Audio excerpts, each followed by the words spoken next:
appointed two counselors that we've heard from. One will be excused this evening. So we'll go ahead and start with the pledge of allegiance. We'll get started. Pledge allegiance to the flag of the United States of America and to the republic for which it stands, one nation, under God, indivisible, with liberty and justice for all. All right, thank you. Do the roll call for us. Councillor Bickford. Yeah. Councillor Brunel. He's excused. Councillor Crafts. He is also excused. Councillor Garrison. You should be here shortly. Councillor Lunt. Here. Councillor Mativier. There. And Councillor Pesky. Here. Before we get started, I figured we can just run this real quick, do a quick introduction so we know who each other are, and we'll get started from there. So start over here. My name is Bill Bauer. I'm chairman of the board of Lisbon Water. Dan Stockford, town attorney. My name is Tom Gilbert with Maine Department of Environmental Protection and Hazardous Waste Program. Andy Good with the Atlantic Salmon Federation over in Brunswick. David Brooks, Maine DEP Uncontrolled Sites Division Program. Mark Lunt, town councilor. Tracy Stuber, Economic and Community Development Director. Eric Matavia, town council. Roger Baker, town Dylan Pesky, chairman of the council. I appreciate everybody being here this evening. It was a little difficult getting this coordinated. The town manager will not be with us this evening, but Tracy is here in her replacement. So we get started with our discussion on the Mill Street Dam, and what really prompted this was at a water commissioner meeting, and we had a presentation, or there was a presentation from the Atlantic Salmon Federation. At that point, a couple red flags went up for me, and so I figured it would be a good time for us to get together to talk about the site, and before anything moves forward, if the water commissioners and the council want to work together on the project of some sort. So that's why we're here, to try to get some ducks in a row and get some questions answered, and hopefully do that this evening. Everyone want to start, or? We've got a presentation. I'm gonna go through. We're gonna start upriver, work downriver to the Mill Street, and then Andy will kind of close it up when talking about why ASF is interested in this project. Yeah, that's relatively short. We don't want to get Yeah. all back and forth. The reason we wanted to go with the PowerPoint is there's some pictures here that'll help bring it home for you a little bit more of an understanding. First, we'll talk about the objective of this briefing a little bit from our standpoint, a little bit of background of the whole river itself and as it relates to DEP. Specifically for me, it's the Bonafide dump. I manage three of the projects. Thank you. I manage three of the projects that are on the river.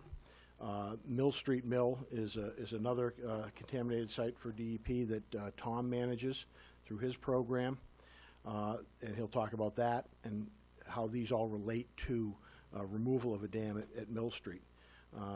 Andy will then talk about what their plans are and what DMR's plans are for the river and as a whole, and then specifically about the Mill Street Dam. So it's simple enough that, you know, we're in the middle of ongoing investigation and cleanup for these contaminated sites all the time. Lisbon has its fair share. It goes back to the history of the town and the rivers, and that's where these old mills are abandoned in many cases, and people are interested in redeveloping. So as we go through our cleanup and our investigation, many times there's an interest in brownfields redevelopment of these properties, and sometimes they work, sometimes they don't.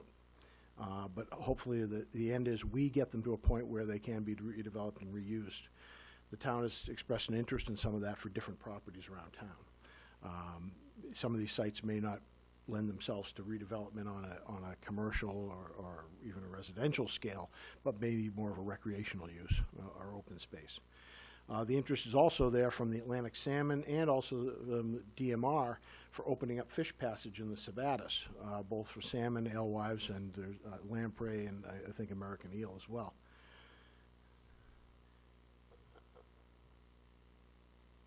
The long industrial history of the Sabatis River, you know, it can be told by the mills. You see mills from Sabatis below the pond there, the Webster Mill, the Farwell Mill, the Juliet or Mill Street Mill.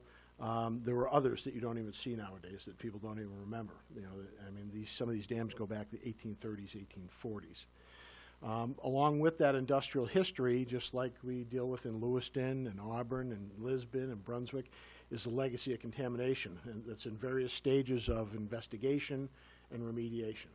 Many of these sites do not have a responsible party to them, so the cleanup is left to the state of Maine, or maybe the EPA if it's bad enough. So my program deals with uncontrolled sites, which are sites that I call them the orphan sites. There's nobody really there to clean them up. In this case with Bonafide and Farwell, we do have some responsible parties that have been paying. Same thing with Mill Street.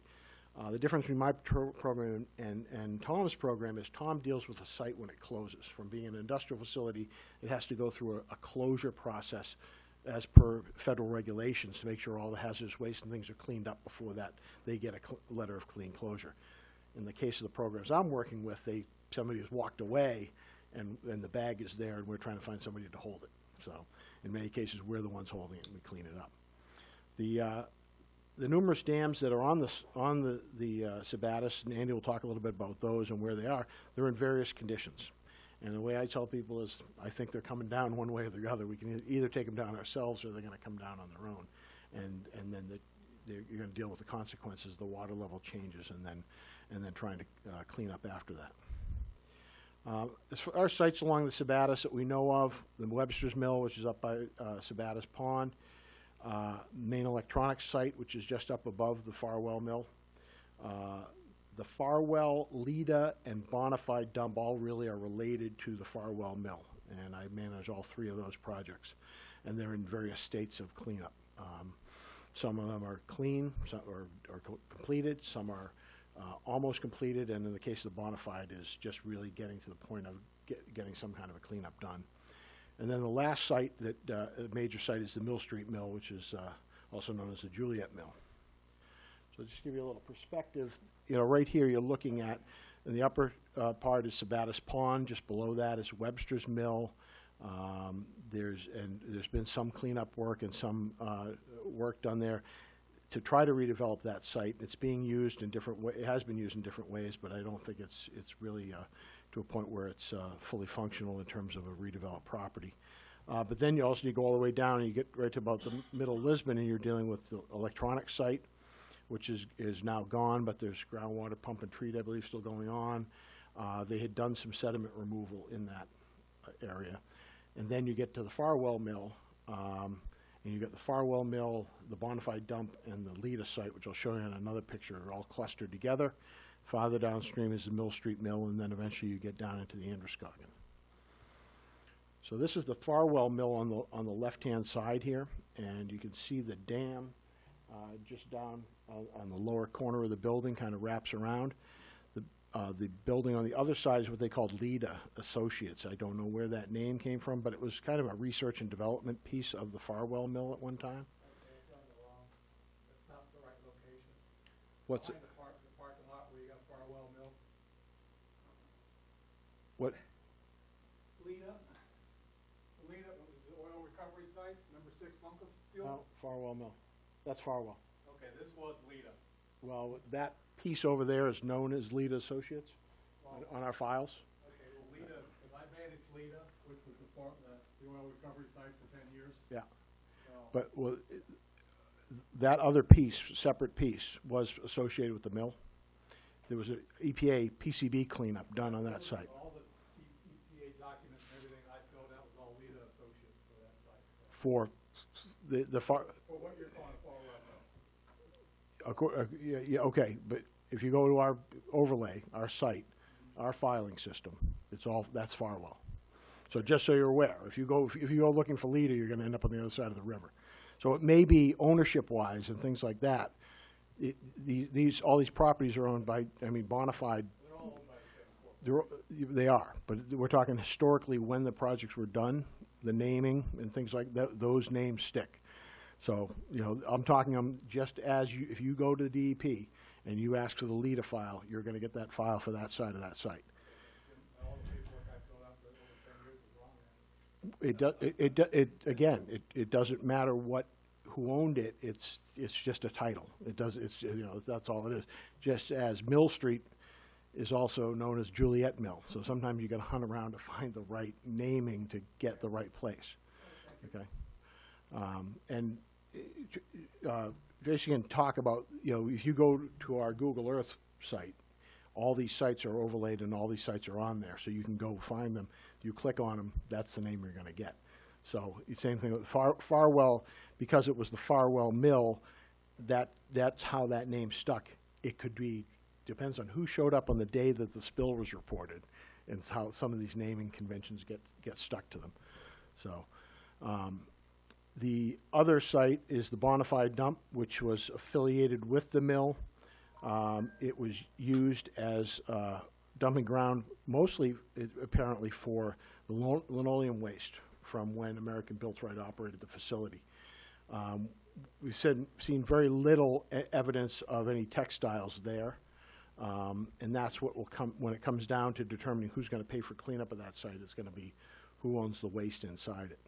Currently, the Bonafide site, Miller and American Biltray are working collaboratively and paying one consultant to do all the investigation work. And then eventually they'll figure out who's going to pay for the final cleanup. The Farwell Mill site was, as you mentioned, was a number 6 oil site with an interceptor trench that parallels the river. That system is now shut down. There's not any measurable oil in the wells, and what they're doing is they're monitoring to show that, number one, we're not getting a buildup of oil, or that we're having any problems with the trench overtopping, so that any oil that got behind it would end up in the river. There is still some residual oil along that bank of the river, and we have boom out there now that Miller pays to put out there every year. Because in really warm conditions, we'll still get some minor releases of some of the number 6 oil that's bound up in the banking over there. And we hope to try to get the rest of that out of there when we do the work for the Bonafide site. Number 6 oil, if you don't know it, is very, very heavy, sticky oil. People think because it's so heavy it wouldn't move in the ground. You know it does. You've seen it moves through the ground. It moved to the river. We've got a similar site in Lewiston. From about June to October, November, it moves, and it'll come out into the river, and then when things cool down, it stops moving. So, that part of the site is almost to completion. We're just in a monitoring phase there. Leda has reached a completed stage because of the removal, and Bonafide is just now done with investigation and moving into hopefully a remediation plan. The dotted line you see there is the limits of the waste in the dump. And the only reason I want to show you that is, in some cases, that waste is on other people's property, not property owned by Miller. The PRPs are responsible for addressing that, whether that waste is going to get relocated as part of the cleanup or whether it's going to stay in place and some kind of easement or something done. That's between them to work out with the owners. In some cases, it would be difficult to move it and consolidate it without ending up with a really irregularly shaped dump there in landfill. Yep, all linoleum. I have theories that sometimes stuff was going right out the back window into the river when the river was high, and I'll show you some pictures as to why. There's even places there that it looks like in the slow parts of the summer they had a linoleum bridge where they basically would drive across and dump over there, because there's areas where it just looks like it kind of necks together, almost like it. But this whole area to the left side of the dump there, between the dam and the dump, that area was probably about 2 feet higher a couple of years ago before the dam breached down at Mill Street. And when that breached, then we started to see some of the remnants of things that had been put into the water. There's also, and some of it has, and the biggest thing with the Bonafide dump is that it was a linoleum tile with maybe an asbestos backing. Not all asbestos backing. The investigation work that's been done, we really haven't found that asbestos. backing, and there's been studies done from a risk standpoint to try to see whether it would become airborne and become an issue from people just using the site. We literally put somebody, the consultant put somebody in a plastic box with a shovel and a rake and a respirator on and monitors, and stirred up the soil pretty good to see if they could generate it, and they did not. So that from that standpoint, a casual user down there is not really being exposed. That was our biggest concern. The other issues with this tile is that it's in the river and it's a mess, and because there's asbestos and things, that it needs to come out of there. Years ago, we did some dredging further up the river. That was main electronics. What were they taking out there? There were metals, things like copper, silver, things like that.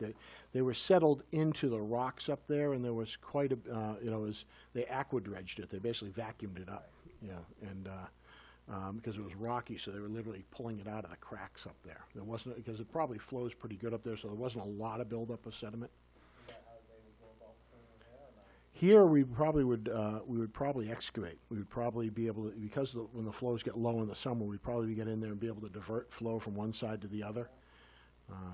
We're waiting right now on the plan from Miller and Biltrite and their consultant, CV Mahar, to tell us what their corrective action plan is. We've met with them a year ago, came up with a rough plan, and then they went off to figure out if it could be done. And I'll talk a little bit more about that. This is what the dump site looks like today. That's exposed flooring waste right at the ground surface. It's all fenced off, that area. At one time, I have an actual picture of the same spot. It was covered, but that black plastic cover has since disintegrated. That was like a temporary measure that it was going to get taken care of, and it didn't. This has been quite a playground for kids over the years, and that's why it was fenced off. This is a cut in the bank, and I'll go back a little bit here. Oh, I'm going forward now.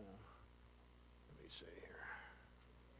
Oh, yeah. If you see the white area in the water where that's where the water's spilling down, that water directs right into the side of the landfill. And so this here is what's been exposed. So what you're looking at are actually rolls of linoleum, tubes of the, and I'll point one out to you right here.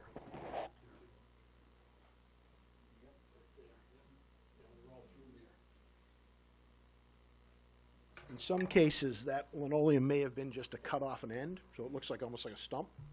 In other cases, they were full rolls of that. So there's some of the cut off ends. When the dam was breached at Mill Street, a lot of this waste suddenly came to the surface, and that was what really triggered for a lot of people. It had been there forever. People had not known it was there. People would be paddling around up in that area below the Farwell Dam, had no idea what was down below there as far as we knew. When this happened, Miller came in with their contractors and cleaned up anything that was exposed, and they did it quite readily. So that what was this then looked like that.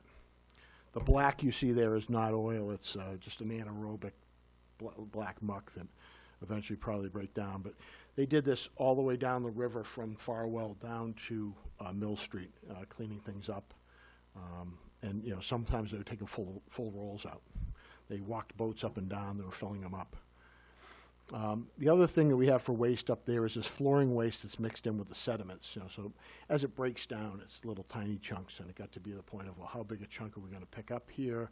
It's easy to pick up the rolls and those things, and the concern being if there's asbestos mixed in here. What we've worked out with them for a plan is that they'll take that a layer of that sediment out and incorporate it into the dump, so it's covered, capped, and sealed. The biggest issue with what's out there now for the bona fide dump is an airborne or dermal contact issue. So there aren't things that we're really worried about being covered and left in place. That's why removing it would be probably doing more harm than good. So the idea is here that what we have with bona fide and is Miller Industries and American Biltrite are the potential responsible parties. They've stepped up and are doing the investigation work. They're also now funding through CV and Mahar, their engineers, a corrective action plan for how they're going to deal with this. And those major points are what I said. Take a layer of the sediment out, put it up into the landfill, reshape it, stabilize the banks where you saw that big cut. That would probably all be reshaped, and they've done some hydrologic work to figure out the best way to do it so that the flows wouldn't be going in there. So they may rip wrap or put some heavy armoring in that area. So they'll come up with a corrective action plan this summer. And then DEP's involvement is we review all that work, we approve the plans. Once the plan is approved, then the PRPs will figure out who's going to pay what based on who put what where. So that's, and again, we're involved in oversight of that whole process. Remove the sediment, put a restrictive cover on, stabilize the banks, relocating, shaping, sloping that waste and anything that's not on their property, and whether it goes back in onto the Miller Boatwright property or where it goes. And then long-term maintenance and monitoring of the site. Just like any landfill in the state, mowing it, keeping woody growth off it so it doesn't penetrate the cap that covers it. There'll be some groundwater monitoring, although we really don't have any significant groundwater issues out there. And also monitoring the river itself. If any of this waste shows up over time, they're going to be responsible for picking that up.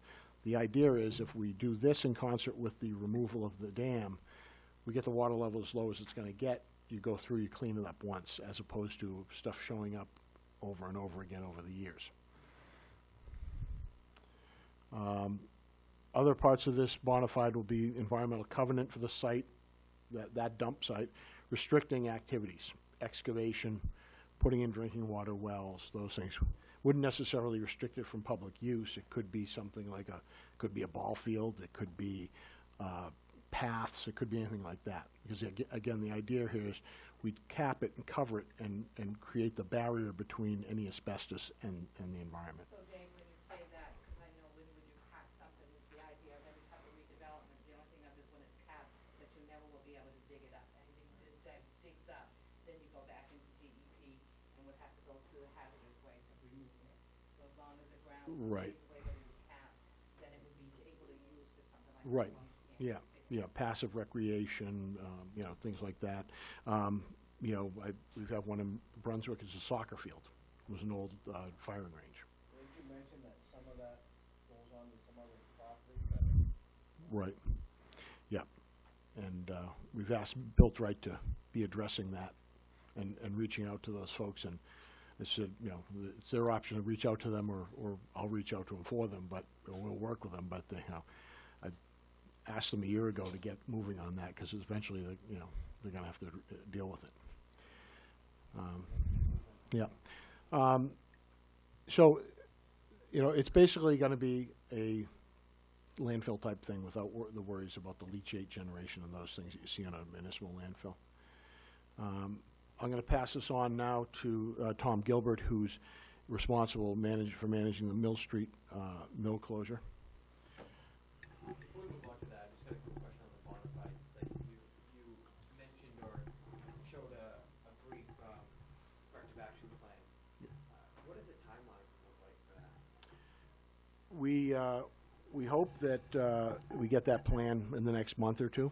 It's been in the works for a while now, and I would expect that the negotiations between the PRPs are going to be a 3 to 6 month affair to figure that out. So the timing, if they got that done between now and the middle of the winter, would then allow us to we would approve the plan as quickly as possible so that they can move on with the negotiations. And the goal for me would be to get somebody out there doing the work next summer. The realities of these things are they can go linger a year or two beyond, just to get, because the key with this is we're going to want to do it in the summer. We're going to want to do it kind of after the Mill Street Dam project's done, if that gets done. So, we're kind of working in collaboration. So, and the goal is to get any sediment removal, any waste out of the river and into that landfill in one time. do it all at once and not, because once that landfill's closed, it's closed, and anything that then comes out of the river is gonna have to go someplace else. And so, you know, it's gonna save money, and it's gonna save a lot of effort to try to continue to remobilize out there. And I'll be glad to answer more questions after you've seen everything.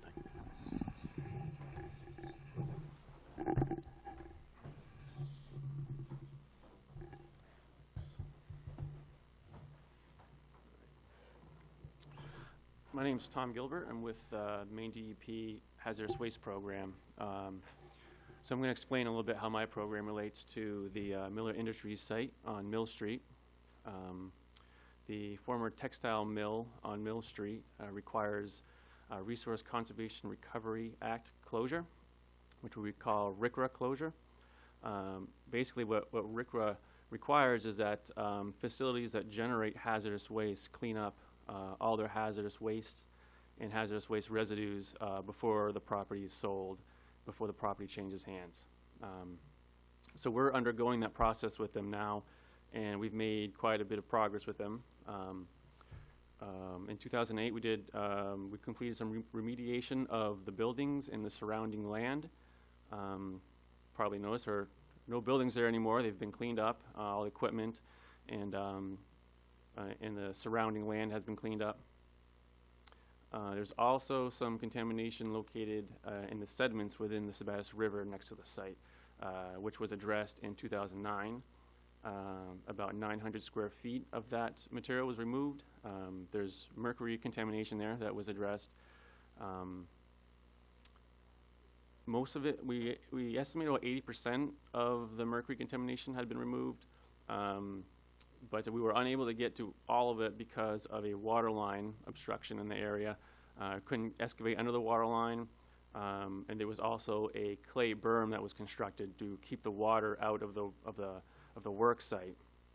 Unfortunately, that clay berm was built over areas that needed to be excavated, so that's another area that we need to address. So we've done some recent sampling and found that there's approximately 300 square feet of mercury contamination that needs to be addressed over there. Some of it is in the area I just described, and there's another area downstream that the contamination has migrated to that we also need to address. So here's an aerial photo of the site in 2003, back when those buildings were there. The area just upstream of the bridge is where the mercury contamination had entered the river. There was a filtration building that would accept water from the river and then discharge it back into the river as part of their process. And there were some instruments in that building that contained mercury. We understand that that building was vandalized, the mercury was released and entered the river in that location. So that's the area that we need to address, and just upstream, just downstream of the bridge, on the north side, on the north bank, is another area where that contamination has migrated to. And so now here's the site in 2013. This is what it looks like now. A lot of green space. We've come a long way. A lot of cleanup has been done, but there's still that remnant mercury contamination that we need to address. And here's a photograph just downstream of the bridge, right where that dam is located. Right along that banking there is where most of the contamination is located, from what we've found with recent sampling. This is a photograph taken back in 2009 of the remediation that was done just upstream of the bridge. You can see quite a bit of excavation has been done there. That large structure there is a aqua dam. It's basically a barrier that is built to keep the water out of the work area. And the clay berm I had mentioned previously was located right along that aqua dam to keep the water out. So the areas we were looking at is basically along the perimeter of that aqua dam. That's also where the water line is located, right along, extending from the bank and along the aqua dam, I believe, is where that's located. Yeah, just above the bridge, right near the corner of that aqua dam is the water main. Yeah. right along there. And that was a high water year that this work was done, and that's why, I don't think Clean Harbors knew there was a water main there when they first started. In a typical low water year, you can see that thing. So that was part of the problem that, resulted in it all not getting cleaned up back then. And if you look through underneath the bridge, you've got, you can see the breach in the dam itself, and that's where the main flow is going through now. So quite a bit of material has been removed to address the mercury contamination, and what's remaining is it's a small amount of what was there, but we're working to address that now. This is what the site looked like immediately after the remediation. It's very much what it looks like now. They've done a good job of stabilizing the bank. Does that mercury just sit right at the bottom? It tends to sit in the sediment. We found that it can get into some of the rock, some of the bedrock, and into the sediment. We've done our best to excavate everything we could during that first round, but some obvious reasons why we couldn't get it all is the obstructions, the water main and the aqua dam. And we found that a lot of it has stayed right where it was, but some of it has moved. Some of it has moved along because the sediment moves. That's the nature of rivers. Sediment's going to move, and so it moves along with the sediment. There's a lot of old, just broken up concrete and rock and past industrial use there. So I think that mercury gets down in there, so it gets trapped too. Sorry. Mm-hmm. So looking ahead, currently we're waiting for a plan to remediate the remaining mercury. We've done some sampling, as I mentioned, and so we have a good idea of what's there now. So we're looking for a remediation plan to address what's there. Once we receive that plan, the DEP will review the plan and approve of it, and work will commence. Once the sediment is removed, along with the mercury contamination, they will submit a report basically certifying that the site is clean, that they've achieved RCRA closure, and that the property can be sold because the hazardous waste has been addressed. So we review that report too, just to make sure everything was done correctly, the contamination has been addressed. And once that's approved, then the RCRA closure process is over. If there's any remaining contamination that we can't feasibly get to, some low-level mercury, there is a possibility of instituting an environmental covenant on the property, which basically will require, if anyone wants to go back in there and dig around, disturb the sediment in any way, they will have to contact the DEP, and we would have to address it in some way. There may be some kind of requirement for a plan, but that may not be the case. We may be able to get it all, but that's a possibility. And I think that's all I have. Yeah. Got a couple of questions for you. Sure. How much mercury was there? Well, it's hard to put a number on that. What we found is, I'll go back. This area here had about 900 square feet of area that we found contamination in that needed to be addressed. So it's best for us to look at it in more of how much sediment is contaminated rather than how much mercury is in there. So No one doesn't have an estimate on how much mercury was in the sheds when it was vandalized?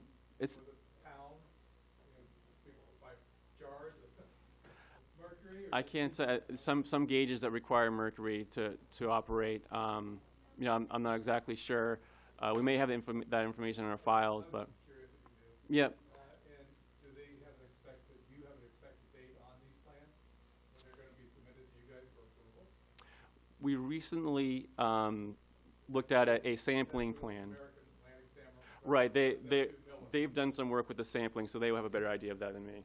Yeah, and I think we should just leave this one up here because we're sort of getting into this now a little bit. But because this work was done back in 2009, when the Atlantic Salmon Federation met with Miller over the winter, she sort of gave us the go-ahead to see what we could do to help reduce some of the uncertainty in her eyes around the remaining mercury there. So we met with DEP, and got to know David very well, and Tom, and over the winter came up with a sampling plan. We then hired Wright Pierce over in Topsom. They came out through the ice and drilled holes and did a sediment sampling, and then came back to DEP with a whole written report. We tested these sites. This is where the mercury is. This is how much it is. We then, I think DEP then sort of gave their stamp of approval. Yes, it was done, and this is correct, and keep going. And so we then went to Clean Harbors and had them out there this spring, and they came back with an exact price of what it would cost to get this remaining mercury.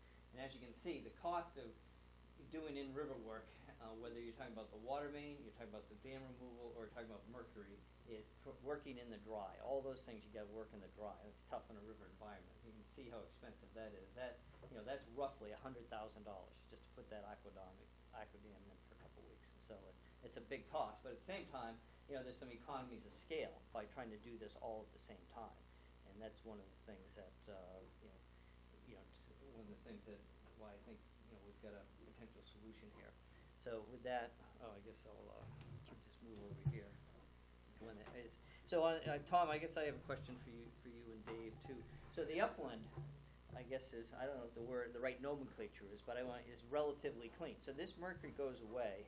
As far as the contaminated, the contaminated soils have really already been cleaned up before we even get to the mercury. So I mean, the town, if the town or Miller sold the property, somebody could come in and use that site. It wouldn't be capped like you're talking about up at Bonafide. There would be a wider range of use, I take it, that could be done at that site in the future.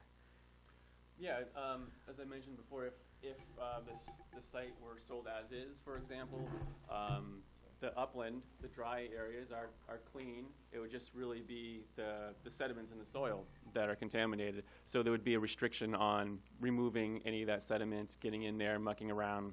So yeah, there would be some kind of restriction on that. But aside from what's in the river, yes, we've cleaned the upland, the dry part of the site. So I've got 4 or 5 slides here. I guess I'll talk into here. But the Atlantic Salmon Federation, we're a nonprofit. We've been around for 75 years. Most of our work is up in the Penobscot and down East Maine. Not surprisingly, that's where we still have salmon. This is sort of a good neighbor backdoor project because we're right over in Brunswick. There aren't any salmon in the Sebatis, and there probably aren't going to be any salmon in the Sebatis anytime soon, but it is historically a great tributary for river herring, and the majority of production in the whole Androscoggin watershed right now comes out of the Sebatis, and most of that is trucked by DMR from the dam in Brunswick. Adults are trucked up to Sebatis Pond and 5 other ponds in the watershed where they spawn and the juveniles drop out. Our goal and DMR's goal is to get free passage or free swim from the Androscoggin up into Sebatis Pond eventually. And as David mentioned, there's 6 dams, all in various stages of disrepair. Our work involves usually either some sites we build fishways, some sites we remove dams. It can be a combination of things like that. So this is all under the umbrella of our main headwaters project, where we work around the state with non-hydro dams per se, and work with dam owners and lake associations and other stakeholder groups. This is a picture. These are alewives and maybe some blueback herring mixed in up in the top right. This spring, if you were out there in May, you could have walked across the backs of these fish. They come in from the ocean, and DMR, a lot of them get up through the first couple dams there because there's good fish passage on the main stem of the Androscoggin, and then they stack up below the Mill Street Dam. The dam you see in this picture here is called Upper Dam. It's owned by the town. That breached probably like 3 years ago or something like that.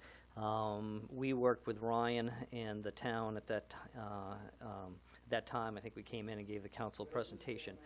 It's right in Lisbon. It's right above the Farwell Dam, just a couple hundred yards. And there was a whole sort of coming vertically down the river there, a whole brick wall that was crumbling. So we went in, it was about $25,000 worth of cleanup work to pull stuff out of the river to sort of resculpture the park that had been damaged and to take out that wall that was crumbling so there wouldn't be further ones. Go up through that? Yeah, that one is. I mean, it may be a bigger problem for downstream juveniles because they pour in the tens of thousands down here starting in August and September, and they could get trapped. But for the most part, in the springtime, water tends to be up a little bit. You've got good flowage, so you've got passage there, right now. So as we mentioned, so we've got, it's a long-term fix. I mean, we're not going to open up the Sabatis, anytime soon. So it would be more of a longer-term investment. But obviously, if we can't make progress at the first dam, there's no sense in working all these other ones. And we've done engineering studies at all these dams, so we know what the issues are, and we know what the sort of the path forward is. We've got about $200,000 we've invested over probably the last 3 or 4 years. That dam on the upper right is called, it's an old mill dam. Not surprisingly, they're all old mill dams, but that's called Mill Remnants, and that is in the town of Sabatis, just down from, there's the upper dam there in Sabatis Pond. Well, just a little ways below, a quarter of a mile, is this Mill Remnants Dam. We have a full engineering study agreement with the town of Sabatis to remove that dam. We've got the permits. We could remove that dam tomorrow, but we're not putting any, we only brought projects to a certain stage, and we're not going to put any more money in until we can figure out the lower river. But the point is that there are solutions here, we think, up and down this river. So the Mill Street Dam, roughly, here's just some of the money that we've got invested in it over the last 4 years. First was dam removal feasibility and assessment, then the whole water main. I've met with the water district over several years just to sort of keep them up to speed on that. We have acted on behalf of Miller, just with her blessing, not in any formal agreement, to go out there and try to figure out the mercury and work with DEP and reduce the uncertainty. And that's really what all this engineering, all this work is trying to, for the various parties that would need to be part of this solution, is try to, reduce the uncertainty. For instance, the water main, our first step was to hire Derigo to do an engineering study, and they did an estimate of cost, and I think it came back at $106,000. Well, an estimate's one thing, and the actual cost is another. We went out to bid, and our lowest bid was $200,000 on that. And that's with Longchamp, somebody's that the town is familiar with. So, that's a more accurate figure. So that reduces sort of the uncertainty here. I've already sort of touched upon some of the work we've done upstream, so we don't really need to touch upon that. Really want to focus on Mill Street to the degree we can. So, so the water main. Right now, the water level above the dam has changed a couple times. It was one height probably a decade ago, and Ken, correct me if I'm wrong here. And then where the gates were, I think the gates were failing, or maybe the stop logs or the boards or the sluiceway, and that partially gave way. That lowered the water a little bit again. And then Miller, who owns the dam, obviously, and the site, as part of removing the mercury, was going to cost less and be easier for Clean Harbors, the lower the impoundment was. So they increased that small breach and made it a much larger breach, which is what you see there today when you drive by there. So that lowered the water level again. If the dam was removed, you would lower it again. I'm not sure how much because it's already pretty low, but we just were talking briefly beforehand, but, the recreation would really be for paddlers. It would be canoes and kayaks. You couldn't expect or realistically have. You'd have some deep sections, but you'd have some shallow sections, and it would be sort of like a river you would see around the state. In the summertime, it would be pretty low in places. In the wintertime or spring runoff or fall, it would be higher. So the water main, so the problem is, not the problem, but the issue is if you take out the dam, if you leave the dam there, there's no vested interest. The Miller wants to get out from underneath it. No one's interested in that dam. If you just leave it there, which is an option, eventually it will continue to erode. It may not, be, this decade, it may be down the road, but eventually that will give way. We've seen, you get many examples of that around the state. So, our belief is, why can't we try to be proactive now? Although if we were to take the dam out tomorrow, the water main is exposed, and that's the problem. And that water main, I think it comes in from 196, but it goes to a school nearby. It's part of a loop system, Bill, right? And, Yes. yeah.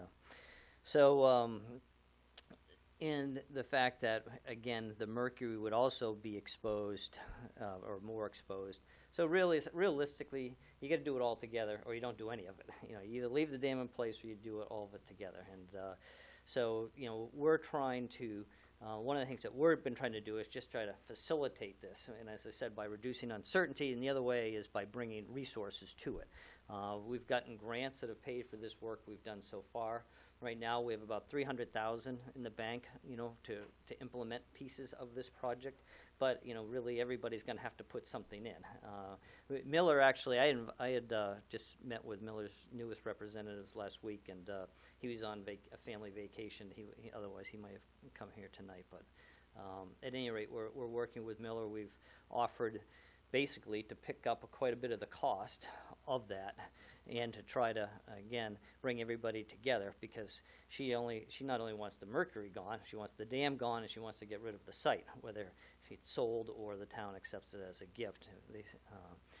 The water district, they've always got a list of projects they want to do, they didn't come to us with this project, we came to them with this project. And so that part, most of that water line, in my understanding, has been replaced at one time or another, but not the part under the river. And it's quite old, although those things last a long time, but it is quite old, the piece that is there. So there would be a benefit to the water district of removing that, but it's not necessarily their highest priority. And correct me if I'm wrong here, but in characterizing it. So, at any rate, we're willing to bring money to help resolve that issue as well. So the three pieces we're looking at putting money, besides doing all the permitting and trying to manage the project and the contractors and coordinating all that stuff, would be to put money towards the water main, to put money towards the mercury, and pay for 100% of the dam removal. So that's why I think there's a solution here, because the alternative, to me, the alternative is just going to sit there, because I don't think. I just think there'd be a stalemate otherwise, and I don't think any party's going to want to do anything except let it sit there. And it may work for this generation, but it's not going to work down the road. So my hope is that we could work out a deal here. Now, I should say, it could be my last slide here. Oh, I've already gone through all the things that we've done here. I don't need to repeat that. And we've gone through that. Well, go back for a second. Okay, yeah, did you? I can't read with my glasses. So Do you you see talked something? about addressing the three pieces of this, the Yeah. mercury cleanup, the water line replacement, and the dam removal. They all kind of go together because of the water level drop. You drop the water level, and it makes it easier to do the water main replacement and the mercury cleanup. The key down here, and this was, I asked Andy to give me his slide so I could stick it in ours to make it seamless, so we're not jockeying computers around here. Yeah. But I put it in red.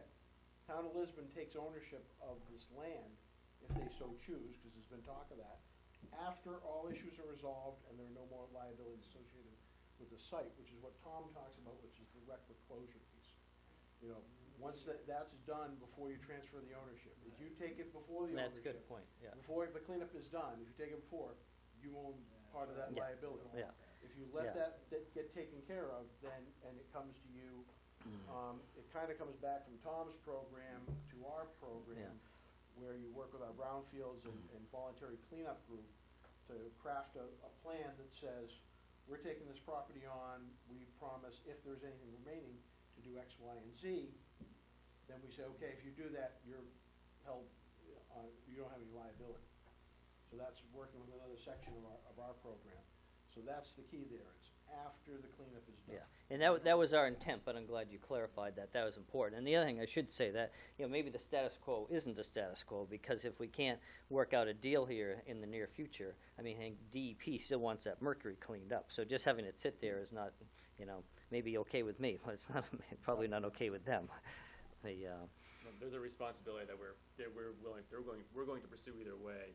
But this is a great opportunity for the millers because there's, ASF is here with some cash to help out with the process, and it's good timing for multiple projects to happen at once. Yeah. If you look at, if this dam was removed, most of the flow of the river, if you look at that slide on the left, that far top end of the slide on the left, that's probably where we think the natural river channel is. It's not where the water is going now, but that would be determined. But I do think, and we would try to clean up some of that island. There's a lot of remnant stuff there in the island below as part of the part of the dam removal. But I do think it would be an attractive spot for kayakers and canoeists and stuff like that in the springtime. So, they would be trading off. When you lose an impoundment, you gain something else, and vice versa. There's those different types of recreation and uses that the river would have. Oh, geez, my good slide right here. So the sense of urgency for us, we've been working on this, seems for a long time, and because it has been a long time. And John said it's not 3 years, it's more like 4+ years. But I think we've brought this to a point where, it's good to have this meeting here, because I just think, we've got the certainty. Whenever you have uncertainty, it's hard to put a deal together, but I think we've done that. DEP is here encouraging all of us to come up with a deal. They've been helpful. But the money that we've got for this, we lined up. We originally thought a year or two ago that we'd have something in place and we'd be doing it, removing it and fixing it this summer. The money that we have is really grant money, and we've already extended that grant money a year. We have to get this thing done in 2016. Otherwise, there's $100,000 I can shift to other projects, but there's $200,000 I'll lose completely because it's restricted to this and it's government money. But that's why we needed to put something together pretty soon if we're going to, because there's still more final engineering to take place. There's permitting, there's consultations with the Maine Historic Preservation Commission. And there's just a lot of work that would need to get done, starting this fall, in order to be lined up for this to all be sequenced next year. I mean, the in-river window is July 15th to September 30th. That's the only, and there are no exceptions that for us when it comes to the regulators in terms of that window. So with that, maybe we'll turn the lights on. Jump in here, Andy? Yeah, please do. All right. So when Andy approached us, I'm Ken Wells of the Water Department.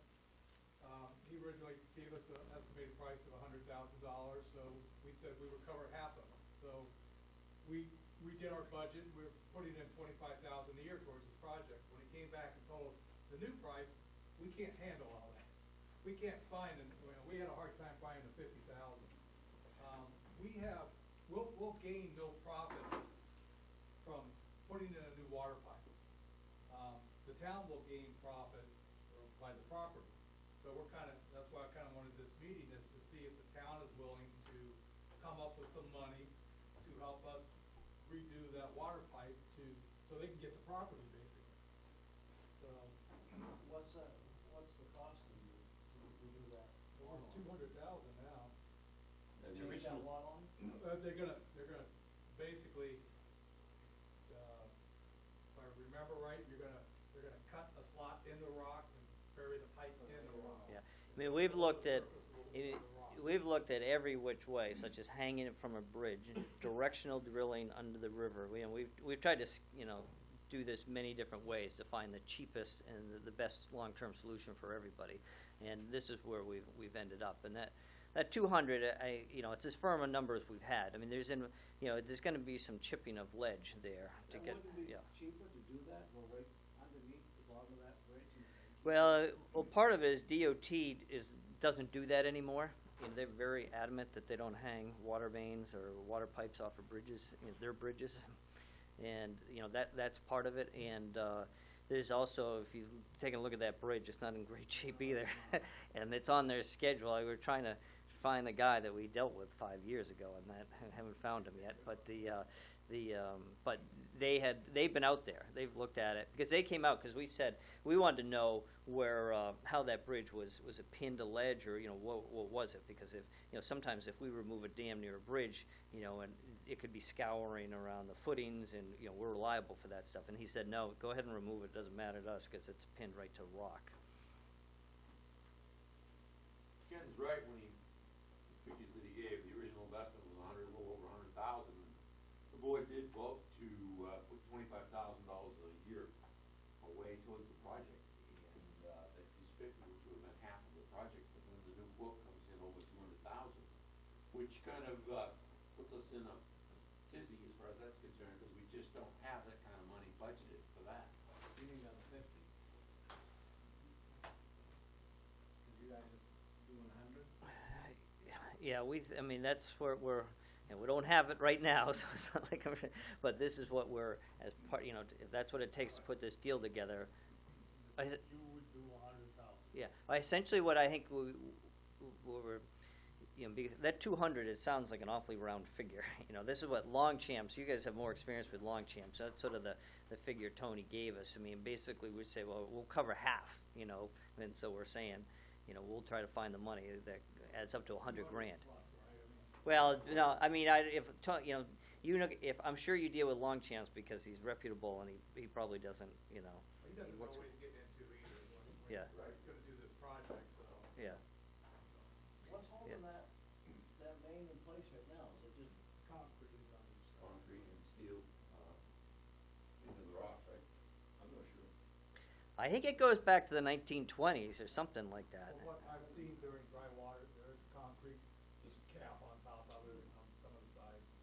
Plus, see, the water level was a lot higher then, so you didn't have to worry about ice out and stuff like that, taking it out. That's the worry we have now, if the tree comes down or a big piece of ice and hits that, boom. I mean, it's vulnerable now. It would be really vulnerable. Yeah. It's there. You see it today? Oh, yeah, it's probably about that And far on back. the shore, I mean, Oh, yeah. it's a little deeper on the edge, on the middle, but it does flare up down the side. Yeah, no, a tree, you had a good flood or something, I mean, a tree, well, but then the water level would be up. But I mean, a tree could catch that, yeah, So before the other dam had broke, it was fine. Well, basically. This dam. This dam, that. Well, before it was breached, a little bit more. Yeah. And that section of Maine, from the bridge to 196 is all that same age on that Maine. And we've had one break in the last 33 years that I'm aware of, that was last year. The other section on the other side is the same age until, the other side of the paper mill trail, the recreation trail going through. From there, it's 12-inch main that feeds the school from the other end of Upper Road. That's all 12-inch. It goes up to the school. Yeah. The main has been replaced from Ridge Road down through to the Paper Mill Road, that was replaced, that's a new main. Front of the 12-inch. And that was replaced in the 60s. Yeah, I wouldn't have done that project. Something like that. But, So we're just kinda here to see if the town is interested in helping cover some of the costs of it. I'm more interested in finding out exactly what it's gonna cost. But we did do, so the, you know, the 3 steps was the preliminary engineering, and then we went to final engineering, you know, which is very detailed, as you know, and then putting it out to bid. So, you know, we've got in 3 bids, so this is the lowest bid. But we did talk to, you know, Tony Longchamp, and specifically about, you know, any of the uncertainty about this trench and stuff like that. And he thought that he wasn't, I mean, he's concerned, you know, he's got he said he had a pretty good number in there for, you know, chipping out, you know, the rock that they need to do there. So, I mean, he felt pretty good about that number, but he's been out straight this summer too. I mean, all these contractors seem to be busy, so. and that part concerns me too, because, as I think most of us realize that in a busy year like this year, contractors are busy, price goes up. Absolutely. You know, and, the lean years, price comes down, so. Yeah, I mean, we'd probably consider going out to maybe a bid, you know, this winter, you know, for next year. You said it has to be done basically summertime. Right. water flow. Yeah. Let's say you waited till fall, sometimes they slow down a little bit, Yeah, but water levels come up, right? So- Yeah. Not necessarily. But Yeah. if you go during the winter time for bids, and then say the work is gonna start June 1st or July 1st. yeah. Yeah, that's what we'd probably do, Is this the last piece of the puzzle before this project can start? Well, I think we needed, I guess there's a couple things. So ASF would need a written agreement with Miller, and that's what we told their attorney. That gives us sort of, accession construction agreement that we can go in and act on their behalf to remove the mercury and remove the dam. So, I've told Miller's legal counsel, that that's what we need, and we need it, pretty soon. And we need them to agree to the dollar offer we've offered, which is extremely generous, so I'm hoping that's not gonna be a sticking point with them. And then I think that, I think that's the big thing we need. I mean, if the town didn't want it, well, the other thing is the water main, obviously, that's number two. And then the last part is if Miller, if the town would accept it. That's not a critical piece, because, Miller could then put a for sale sign up and try to sell it, but I know she wants to get out from underneath of it, and I think that, at least in the past, they've said that they would consider donating it to the town, so. After all the cleanup? After all the cleanup, yeah, well, yeah, no, they've offered to the town before the cleanup, but we have been, no, we've been pretty straight with them, I know, we advised them, We don't want that either. we advised them not to even approach the town with that scenario, but.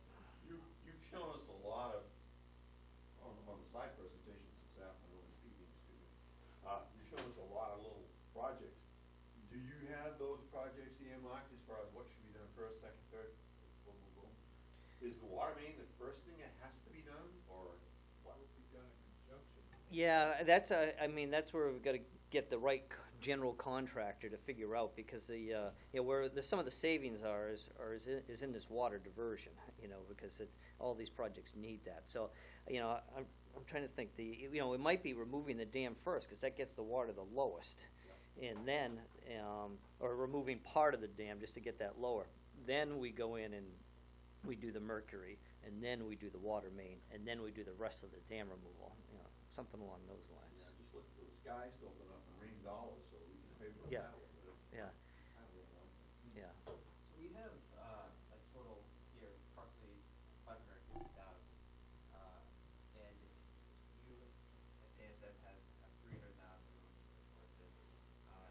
Then an additional $100,000 here for the water line, if I'm understanding this correctly. Right, Water department has $50,000 for the water line. yeah. So really, in a sense, we're trying to find $100,000 to reach the six. Yeah. Is that correct? Well, they're only asking for half from us, I think the other half they want to get from the village. So you wanna- Whatever's left over, right? Well, yeah, where are we here? They're only asking us for the Yeah, water. well, so with Miller, I'm happy to, at this point, put all the figures on the table. So Clean Harbors has broken it down, the Aqua Dam is about 105,000, and the Mercury is like 45,000. And so we've asked Miller to pay for the 45 of the actual mercury, because once they take it out, it's then gonna be put in concrete and solidified and trucked to Canada. It's unbelievable. But so at any rate, that's where we are with that.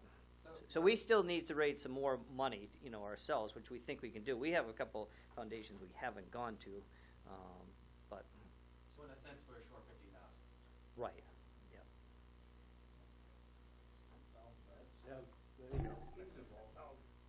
Well, yeah, assuming 50 from the water department, we're short 50, yeah. When it's all said and done, all the contamination's been cleaned up, the site now looks better, I mean, it'll look great, actually. so stuff is gonna look nice. The fish will be able to make their way up and down. To the next game.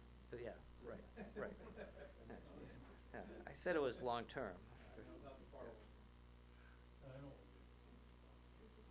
So, I'm sorry, Eric, go ahead. I didn't mean to cut you off. No, it was basically that, and then you had, there was one slide that they did a nice job, we got all that rock along, is that kinda what this is gonna look like when it's all done, they'll redo the banks and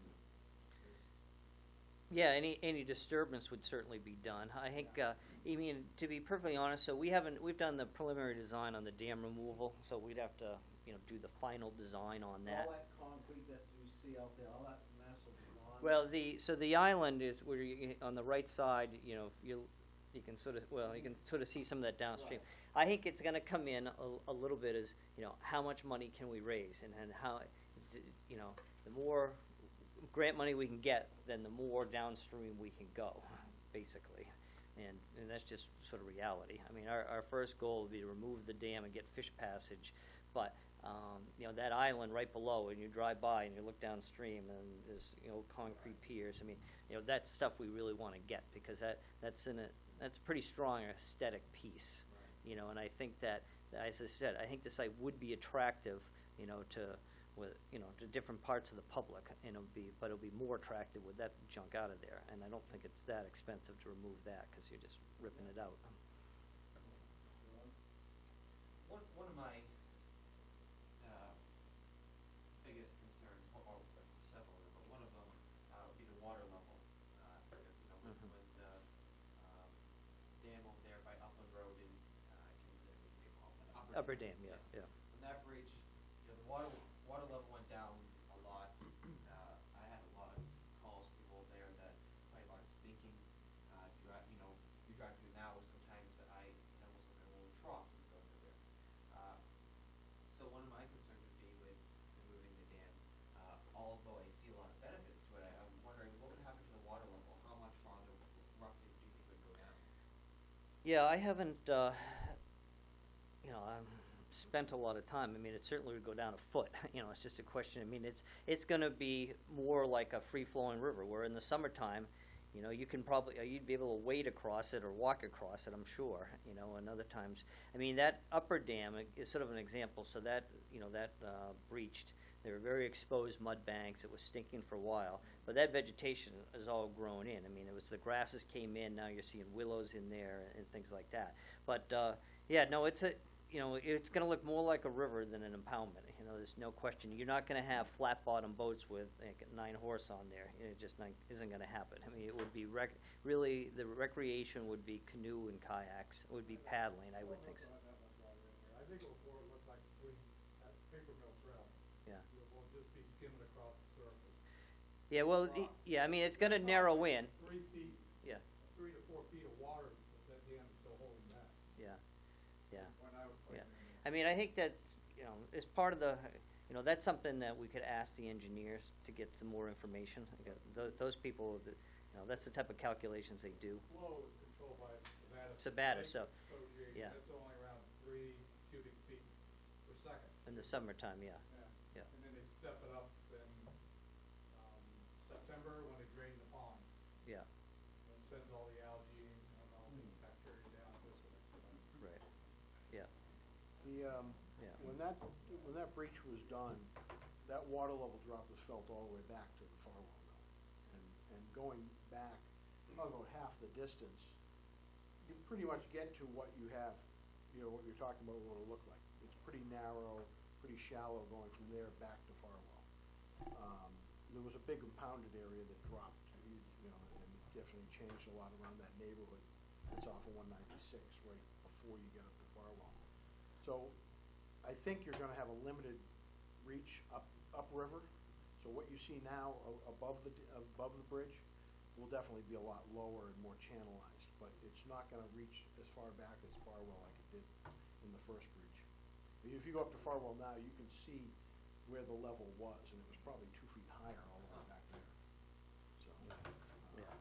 so it's not, I think you'll lose a section of really deep water, but not the whole length all the way to Farwell. You've already lost that. And it's just a matter of time. It's gonna continually go down at the low times of the year. Yeah. I mean, you do have, obviously, in that area, you get the main stem Androscoggin that's got a lot, you know, big impoundments right there, you know, for that type of boating. So, you know, it's going to be a different type of boating, you know, I'm not kidding you about that, but, you know, there's different user groups that take advantage of those different types of boating, too. The other piece you mentioned, going back to if the town wants to accept the property, but that wasn't the case, for the Mill Street area. You mentioned, the ball field or something like that. But also there's a cap on it, if I understand this correctly, so we'll be able to dig up, you know. Yeah. A construction would be able to happen there and dig and mess it up, correct? That's not part of this. No, that's a bona fide. That's Yeah, a it's bona But fide. I thought you said that this In the would river. kind of extend over this site as well, did I misunderstand that? That was, the part that would be restrictive for digging, would be essentially in the river. There could be some contamination on the lower side of the bank, but it's mostly in the wet. Above the bank, the dry portion of the property would not be restricted. Okay. I was kind of looking at it from a reselling standpoint. Mhm. Can I ask a question in that Yes. regards? When you look at, again, the contamination is mostly in the river, so has there been any borings or testing as far as on the upper levels within the property itself? Have you done any testing? That's a good question. I think that was dealt with during the removal of the filtration building. There was some PAH contamination, Yeah. basically oils that was removed. So there was some soil testing done during that time, and I'm not sure how extensive that is, and I can find that out for you. Okay. Would that be, and just, the other part of that is that within the cleanup, when we get down to the VRAP, we get the letter from DEP saying everything is fine, does that include the whole property, or is it just within the water? I think that would be the whole Property, property. the whole property, it's whatever you want it to be. Well, If I you want wanna it to be include the whole property, then, and there was a significant amount of closure work done on the mill Right, itself. which is, once So you do that that's- anyways, that's- that's already matted, 'cause I that- did yeah, kind of that's all double check on documented. that. Right. Yep, and they have received their okay for that Okay. part of the property. Well, the biggest thing within the property itself is because there happen to be any type of redevelopment there, is whether or not you can dig. So I Right. mean, that's gonna be the key to Mhm. know whether or not there has been any boring stuff. Mhm. I'm and- not aware of any restrictions. Yeah, I mean, we've, Okay. like I said, we've given the okay. We haven't given a complete clean closure yet because of the mercury, but those portions of the project are considered clean. Has there ever been any estimates on what it would be to fix the dam that's there? Not on that one, but we got plenty of studies on other ones, including the upper dam, actually. And then I think there was a presentation made, John Yeah. Burrows, there's another guy in my office, it's Yeah, more I the point questioned- person. I so- questioned him on that one. Yeah, well, we see it, it comes up all over the place, because there's a lot of dams that have breached, but it's enormously expensive, and it's not because of us, it's because of, I don't wanna blame the Don't point at me. regulators, no, it's because of the federal regulators. You'd be required to build fish passage, the permitting, cost alone would be pretty astronomical, and in-water work is pretty expensive, I mean, If they wanted, or we wanted to fix the dam, they'd probably love it, because it would cost so much, and they had the fish with everybody else. yeah, I mean, we always said, because before that thing breached, when we talked to the town said, hey, go ahead and build a fishway, and that's the direction we were headed, because, the species we're trying to pass, use a fishway or swim through, it doesn't really matter, and that's the direction we were headed, and then it breached, and that's sort of a game changer, because, rebuilding dams is just, incredibly expensive, and basically, you need to have a vested interest, like a lake association that has camps, and so they're willing to put up money to keep it, or hydropower that's generating revenue, but, if you don't have a real vested interest in that, we just don't see these things being rebuilt. Dan, do you have any questions? From a legal perspective? I guess I'm interested in sort of the description of the VRAC process and how that would proceed. So basically, the town probably would get an environmental consultant to represent them, but not necessarily. We have residents put their own VRAPs together. They sit down with our folks in my department and talk about what information you have, what are the contaminants concerned for the site, what the status is. We're gonna pull out all the reports that have already been done to show what was clean. And then at that point decide if are there any outstanding issues with the site. There shouldn't be, because it's a record closure. If you had a site like somebody wanted to buy the Napa store and there was oil containers out back, they say, okay, well, if you clean up those oil containers, we're gonna hold you harmless from any other work. Same thing with record. You're gonna say, are there any outstanding issues? There shouldn't be. So it's basically you coming in saying, we are accepting this property as is, with the, understanding that it should be clean. If things show up that were not foreseen, they're not on the town. They still go back to the original owner. So that's why you wanna So wait, would you wanna view get it. that as sort of a condition of the acquisition? Yeah, and you've been through it before. It's basically, the unknowns are not your responsibility, it's the knowns. So you try to identify all the knowns. If there are gaps in data, like, okay, there was an oil spill here, it wasn't necessarily cleaned up, we want you to confirm, you might put that in the VRAP. We'll do this and take up any additional soil. Once we're done, we're done. So you come up with any agreements up front. It's like a purchase and sale agreement for a house, you know? And so you really, once all this other work is done, this record closure, going through the VRAP process should not be very difficult. And a lot of municipalities do it. In many cases, they do it because they're taking properties that have been foreclosed on. You know, so some people don't want to touch them. And in this case, we have an opportunity to get it clean, get it to with a record closure. You get a record closure, that's pretty good. That's a pretty good certification. So. That's an asset, it becomes a town asset at that point.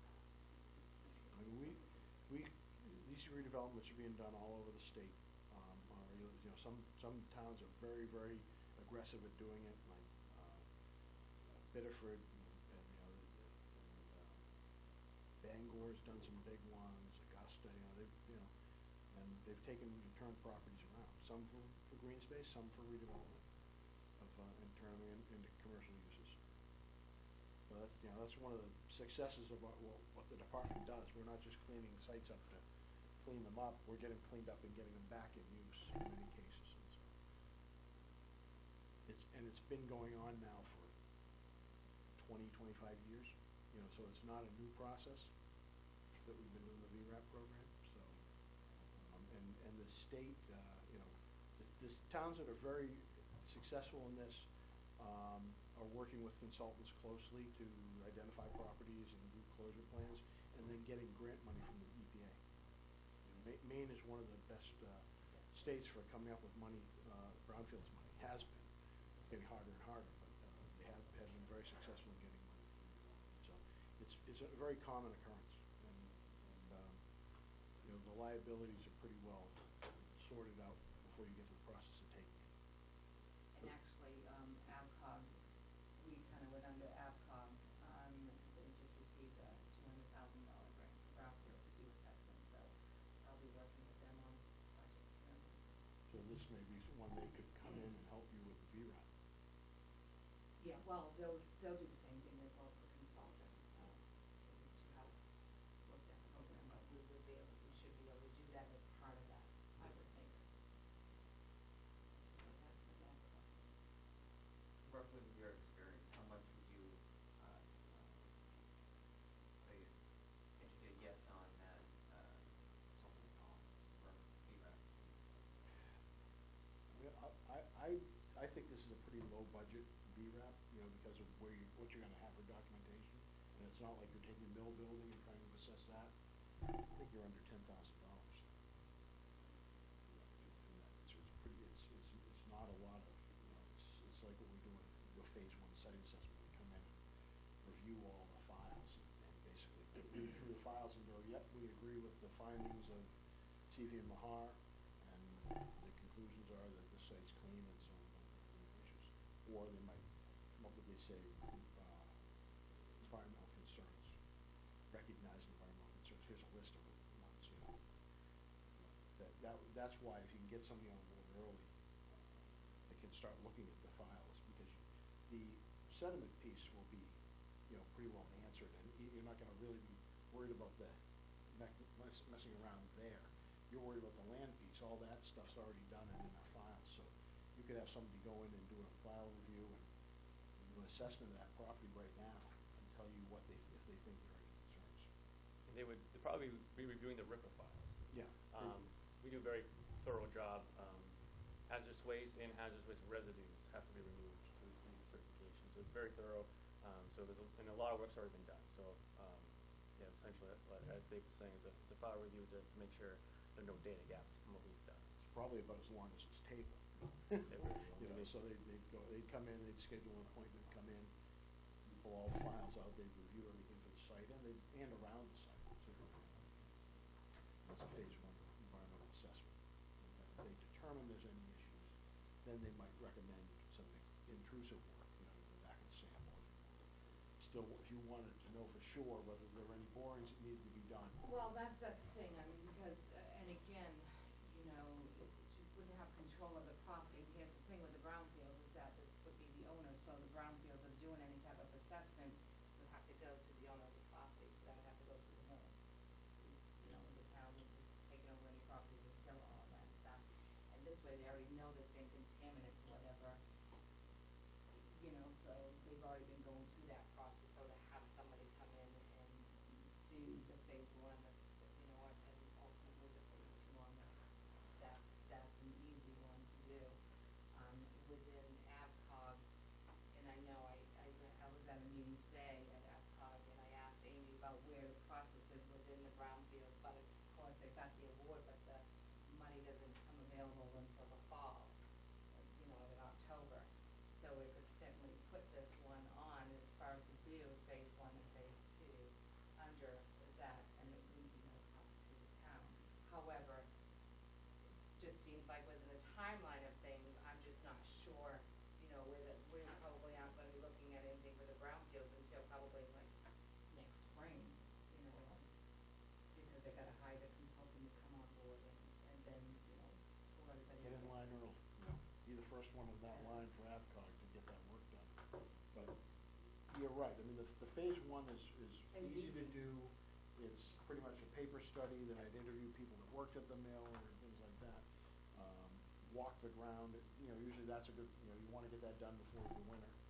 Then over the winter, they can be making additional plans if there's other things, but at least that would be kind of the, do we wanna invest in the water main piece? You know, it's something you can hopefully do earlier, so you'd say, this looks like a pretty good, you know, if a lot of red flags came up, then you'd say, well, maybe you don't wanna get involved in this process, you know, taking this land.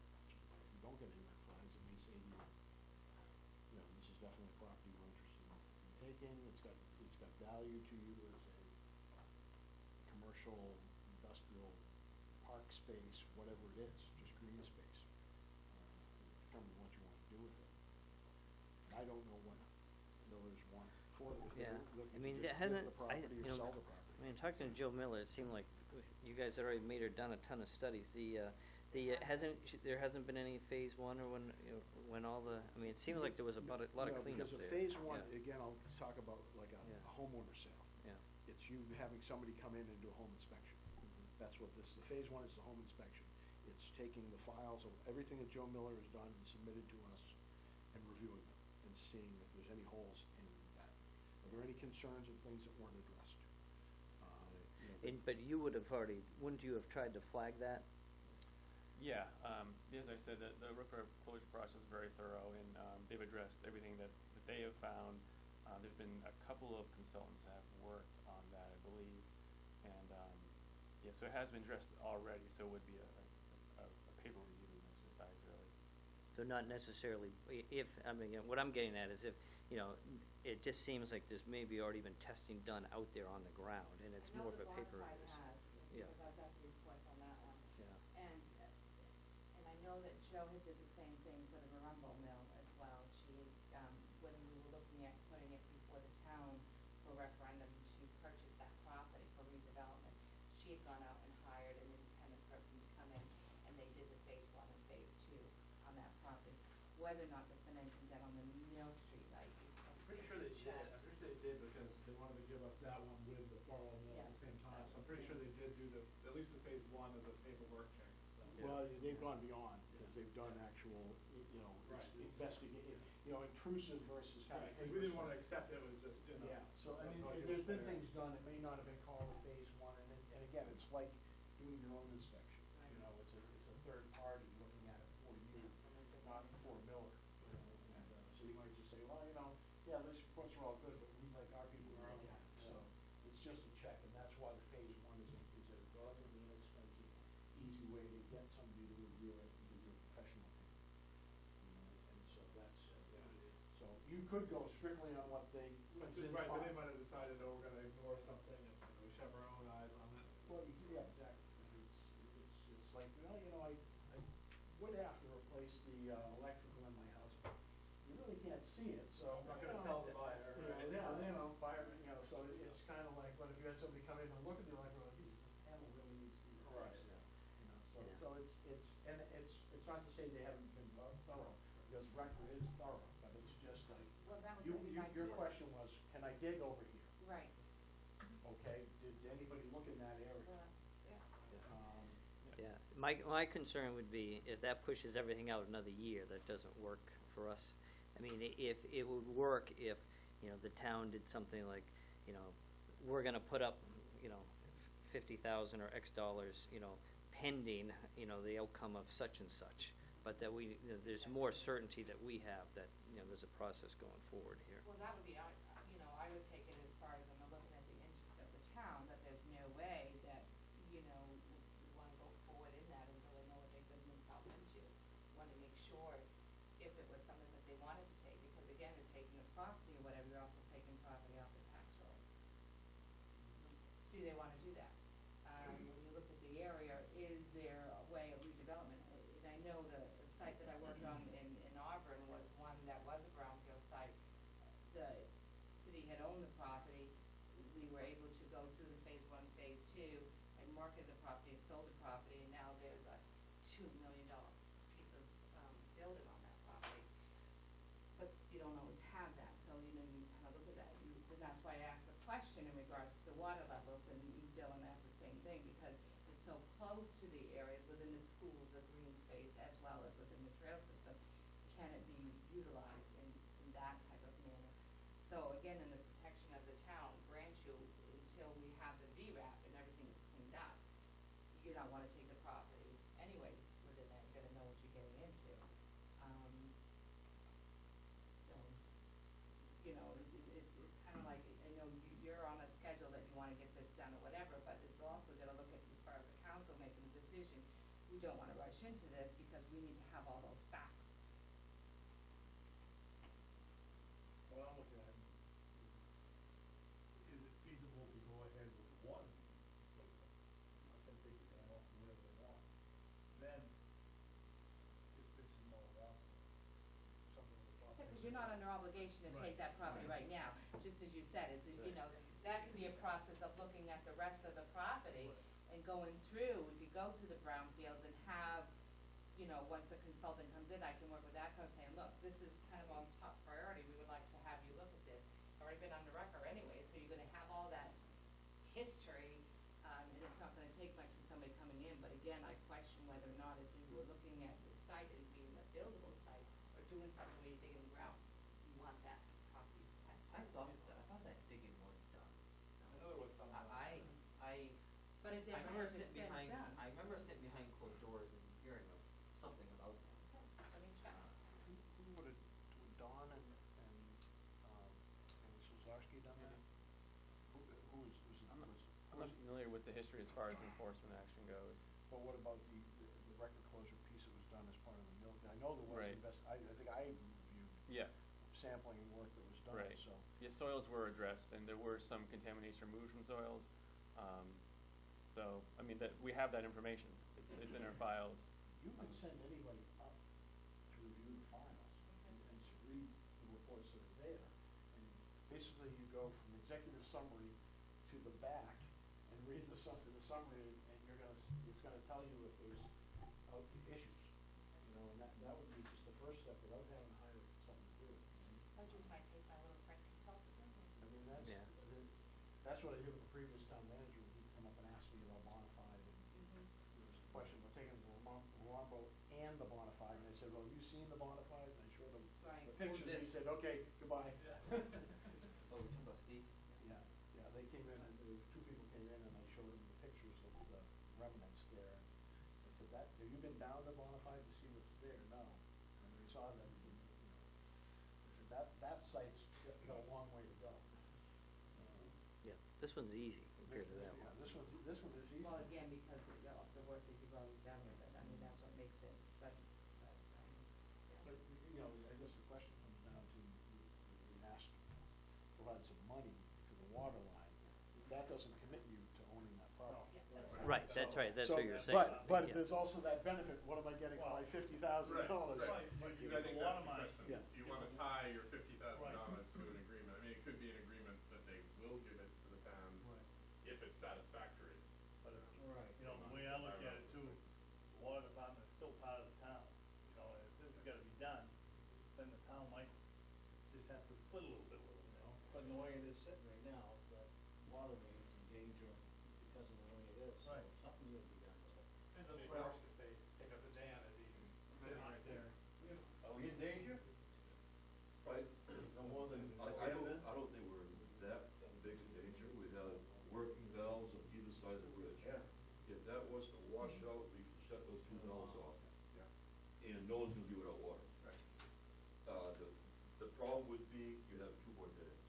You want flow, obviously, this dead ends are over here.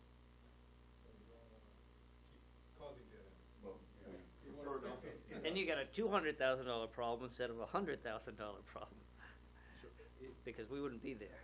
What's preventing anybody from just taking the dam out and exposing the water? Well, I don't, It's and not we wouldn't do right, it, we wouldn't, first of all, we wouldn't do it without their blessing, and I don't think we'd get the town's But if the blessing. dam came out on its own, Oh, it's that's right. exposed. Yeah, no, that's a different story, you know. and it's not, I wouldn't be alive when that happened. Midnight dam removal? I used to work for Miller Industries and, so those dams are still a lot of meat left. well, the concrete and the stuff that was built 100 years ago, 150 years ago is pretty stiff stuff.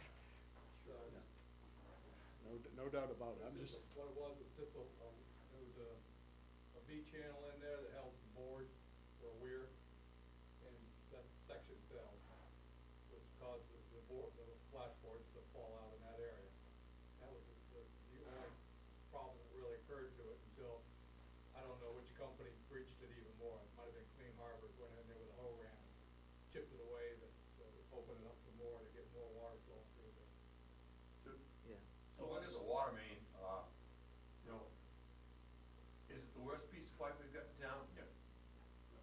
So it would be nice to replace it, have it safeguarded so that something doesn't come down the river or a piece of ice or something and take it out. But it's certainly not the worst piece of pipe we've got. I'm a little amazed that work was done and no one knew the man was there. I know it, that was, I didn't even know the work was going on, and I rode by there, yeah. being in the waterworks. That picture's the first time I ever see anything like that. Yeah, that was, and that was before, that was before we really got involved. That was, their engineers, CV and Mahar, and, I know Big Safe was around that, was that 2008? well, I don't think, 2009. yeah, I thought it was a little bit later than that, but who knows? But, you're probably right, but, Been around for yeah, longer than that. so you didn't get called out on that? No, yeah. didn't know it going on. No. Well, it's such an old piece of pipe, maybe the records, it wasn't in the records. I mean, Well, as I recall, They should've got notified. no right, matter they what, should, yeah, Oh, yeah. yeah. Because they would've yeah, called out the property. Yeah, So if that remaining dam that's there, like what you're saying, is not going anywhere, that thing's pretty solid, why do you have to remove it? Why can't we leave what's there and not take it out and work around what's there? no, you can, that's a total option. The problem is, I mean, that'd you be know, not lower yeah. the water level Yeah. anymore and just Yeah. clean up what's there, make it look nice. Well, I think that dam being there, I mean, if you take it out, I do think you'd increase, aesthetically, that site. You would probably increase paddling opportunities. You would increase fish passage. So there are some benefits there of taking it out. That's certainly, an option of just leaving the status quo. I mean, then Miller's not gonna be around forever, I can promise you. And, at some point, you may have to deal with it one way or the other. Well, that's what I was asking, the way he's talking, that thing's not going anywhere, there was another section that let go. If that dam was to stay there, would your funds still be available to be put towards a project? No, we would be gone. Okay. Just because it's not a real feasible site for us to build a fishway, because then somebody's got to own it and do it. With what's there, I mean, you have to take that dam out and then do that. Yeah, I think so. Yeah.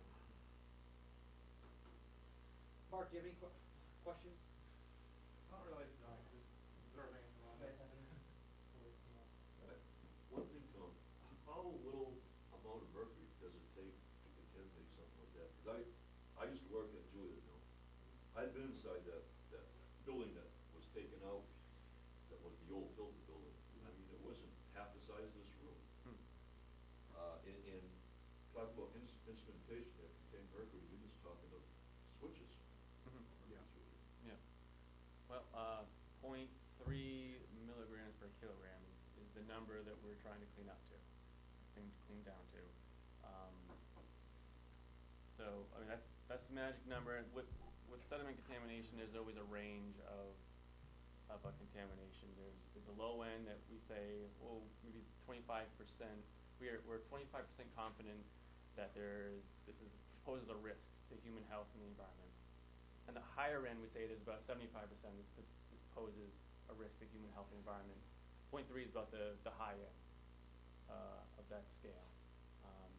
So I'm not sure what 0.3 milligrams per kilogram really means anything. It's hard to really centralize, but that's the number we're cleaning up to. Thank you. When I was in grade school, one of the fathers used to buy me a bottle about that tall, about that round, with mercury in it. He used to play with it. Yep. And if kids do it now, they show up in school with it. Yeah. It's a major shutdown. Yeah. You know, I mean, you break a fluorescent light. We had to have Clean Harbors come into our building because someone broke one on the floor. And they had to vacuum up the mercury. I mean, it's all about risk and, Yeah. you know, and the exposure numbers. Yeah. You think about what we did with chemicals, you know, and now PCBs, mercury, asbestos, all these things that nobody. We had a farm, boilers. My father used to wrap the boilers in chicken wire. He'd buy 100-pound bags of asbestos. You'd mix them up in a film with your hands. Put it all on you with your hands. Yeah. No math, Yeah. no nothing. Yeah.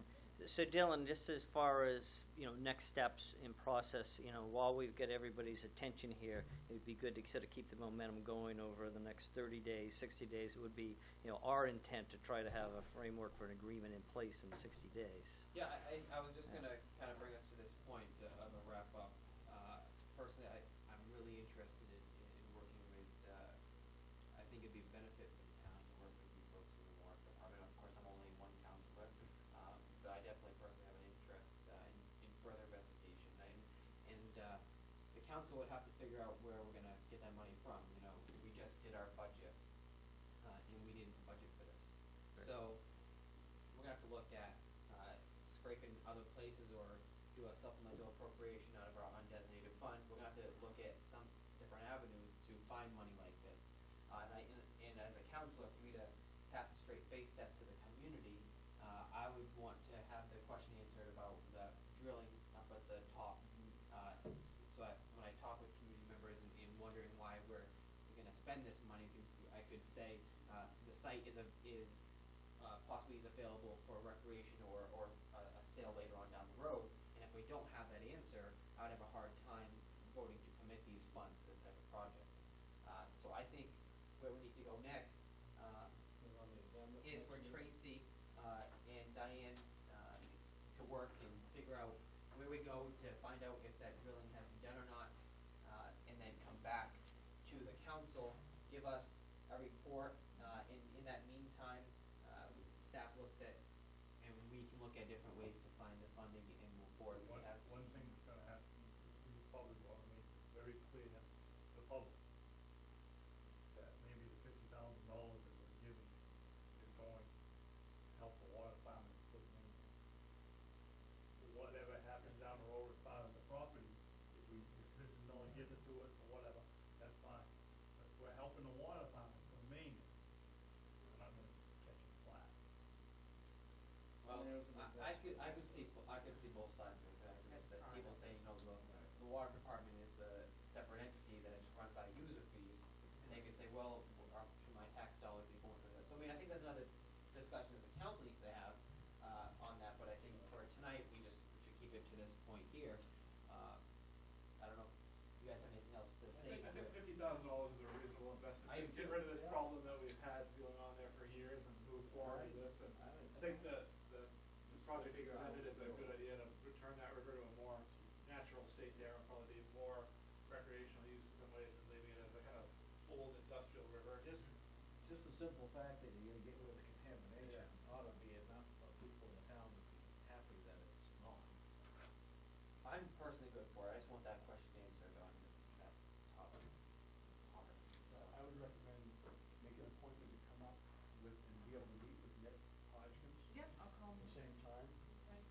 Tom and I can help you put the file room, we'll pull the files out for you, and we can help walk you through them.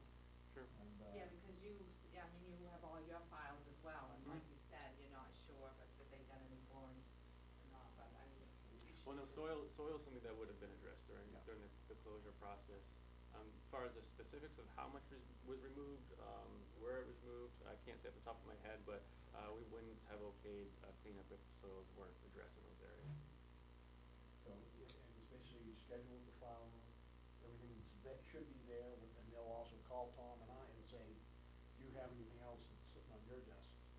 They'll all be available for you to review. Okay. And, When are you looking to bring this back before council, Kevin? Well, if we're gonna need to have some, we have to have some communication soon, so I would probably say, the last meeting in August, Last meeting? probably the third week of August, if it's a reasonable timeframe. I think so.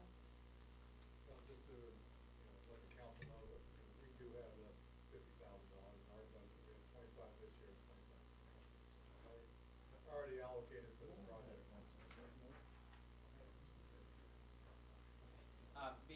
Before we wrap this up, move on to our next agenda item, I just wanna say thank you guys for coming Thank here you. tonight. Dan's here, because we had these discussions, in 2012 about this property. We had, different legal counsel at the time. There were, some major concerns that were brought forward, and I wanted to make sure that Dan was here, so he could be involved in the legal process if need be, and he had all the facts from the beginning. I think this cleared up a lot of questions I had. I think that the other people as well, so I appreciate you taking the time to come here with us this evening. Great. Yep, no, thank you for arranging it. That was helpful. It's, I think everybody's taken a step forward in terms of understanding here, so good. Yeah. All right, so we'll just take a quick break so these guys can move on, and we'll get on to our second item. what is your email address? Before we start with the water. We're gonna just take a break. Yeah. Well, thank you. Yeah, so I can go home. And I'll let you know when this is gonna be on the Show me agenda. that card. Yeah, yes, that'd be great. Thank you. Yes, it is. I'll leave it on the agenda, and we'll go from there. Thank you very much. Yeah, thank you. Thank you very much. So there, Dan.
What I would do is I'd send it to the email to Nick. Okay, I'll let you know Monday. And Okay. just say, hey, I'd like to, I've got your file live for this. Yeah, I had this, and I couldn't call the phone because Call it, and say, let's file with Ed Son, I'd like to schedule this. These are the files for the Mill Street bill. Say Mill Street bill, Joe. And then find out what Send me dates. So I have a lot of files that look like this. Thank you.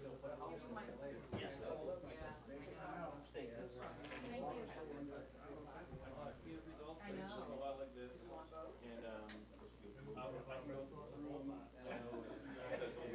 See what we've done for soils. Usually look at the first thing, just to see just spills, have an idea of what's around. I'm not sure how deep they've gone. Well, the biggest thing is it's gonna be anything as far as it's gonna be Pretty much closer what to it's where in all the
Brunswick, so I get this all the time. Andy laughed at me on that one. I says, I'll take forever. No, it's not yours. I said, no, please help. Teacher's name. So, that was so confusing in that. So, yeah, that, you know, that's important, because again, everybody knows. Now, what I have found in my office, what I have on records, I don't have anything on it, that the house file is a no dam that has been done. I have, one on the bonfire, but, and the mill, the Barumbo mill, but I couldn't find anything like Diana asked me. Just checking records and stuff and seeing what they had, just saw notations of it, and that's why I went to the Google and my deed, the overlay, and that's when I kind of looked at it. Because I'm telling you, I mean, it's like bills, just like tons of stuff. Now I am, yeah. But now you're all set. I like to procrastinate from the audience. Sometimes that's the best place to think. David, thank you. Like seeing everybody. It's the old consultant. Yeah. Oh, she's got a new attorney. And then later on, you can build a house. Could you do me a big favor? I don't know. Because when you send out, visions, agendas, I'm not sure if it's too, I'm not sure if this is on what has changed, where, I got a call yesterday, never really noticed. right after I got off the phone with you, saying, It has changed, but so we met with, Miller met with ASF last week, and she left me a message and said, I will have to look. I've always looked right on the attachment. it sounds like maybe they're working, maybe they're, Before you open the one is attachment. for. Okay, so it's in the base of the email. It's in the baseball now, usually note I told what was Jill added, because usually if it's added in Diane doesn't come out with that. Yeah. Usually I'm just taking the last number and adding But it. still, that gets I costly. robbed it. And everything, the packet's already done. Things of other things, dragged up, and I give it to her, legal, and said, okay, is this too much? If she had I did that with my divorce, I did my own divorce thing, and I sent it to a lawyer friend, he says, you wanna come work for me? That was awesome. blah, blah, added. I said, well, I when I just was see in Waterville, I did all the legal revisions and I work. just open up the attachment. I don't look at the body of it. Then I open up the last one and go, where's it at? Oh, there it is. Yes. So I will pay more attention to it. Before you go that far, it's in the email It's in the usually. base of the email. Yeah. So you actually don't even have to open the attachment. You don't get many opportunities for three things to come together like this. Not paying attention. No, and that's, in the past, I probably have done that way, it depends on how many things they have. I had some good suggestions, highlight it red for me or something like that. Bold it. Make it real big, yeah. Bold in caps. So I don't need my glasses to read it. Yeah. This- No, I this tried, some I think additional that's information about actually, what would happen when that comes out. I honestly, I hate it when they do that. I really don't like it. Well, if they do it, they fall. Sending out revisions or it doesn't look very professional to have all these stupid It's revisions. just a matter of your accounting. You're just doing your job, I understand that. I know, and then, and Yeah, that's we gotta why get this it is, info, so like, in the everybody summer thinks months. this is me, and I start getting bitchy, for lack of any other word. Well, people are gonna come to you instead of, they don't know who else to come with. Well, not to And I think, them, to you've been talking about. Diane and council, because I'm like, you have rules. You have rules that say the items have to be here by this day, Someday you want to be this able to- time, and if they're not, they wait. Yeah, that's what they would like, is to be able. But they don't wait though, do they? No. They don't, the same thing. Well, They make you want us to know revise that's it. responding ground, historic responding ground. I guess I so just like to be DMR. heard. Or just put your foot down and say, no. And they're- I they're don't have on that shore- authority. Yeah, you do, you're the assistant, you have your own name tag. I don't have that authority. Believe me, there are lots of times I have like to, one time, well, it was Rick Green and Dylan put it on, and I'm like, Dylan, your rules say, he's like, And I yes, believe they get all the you're way right, to they do. So take it off. And then he sent it back to Mr. Green and said, I'll let you this time, but in the future, but once they're own items, they would be bad. Would you Mel. still walk that way? They would go all the way up. Oh my. I walk on water, right? Earlier, the planning board, I was like, you know what? They talked about, the planning board did like an informational Oh, yeah. shoot at Moxie. They said, we already know, next year we're gonna have a tank, move it to a charity. I'm like, oh, no, have the counselors. That would've raised a lot of money. Right? That's Chief Brooks to go too, they probably really raised some Yeah, money. there you go. Good idea. Yeah, Mark, Jody won. Good idea. Then you can get raised too. Yeah, see, from the local townspeople. Yeah. Pocket all the money. Yeah. No, yeah, that's fun. Give me $5 and I'll move to the front of the line. They do well though. We use them at LJL and it doesn't matter who you put in them. The kids are. People like the dump people, so that's, on a hot day like that Saturday, I probably would've been in the tank. Great. I'll take a turn. No, pay me $5, I might get out of the tank, but I'm gonna be in the tank most of the time. So, That would be the place to be volunteering on that day. yeah, to be in the tank, that's what they. Absolutely. Nope, you're not getting me on that chair, I'm gonna stay here. Well, the hard part about that is that How's Norma? no way of getting out, She's loving it, not being involved. because there's not another I bet. outlet. People have asked me, especially over last year with so much Where's changes. the I'm other like, one? you know, the best thing to probably Yeah, come but out you of it slowed down a is little the bit. work-life separation. Oh.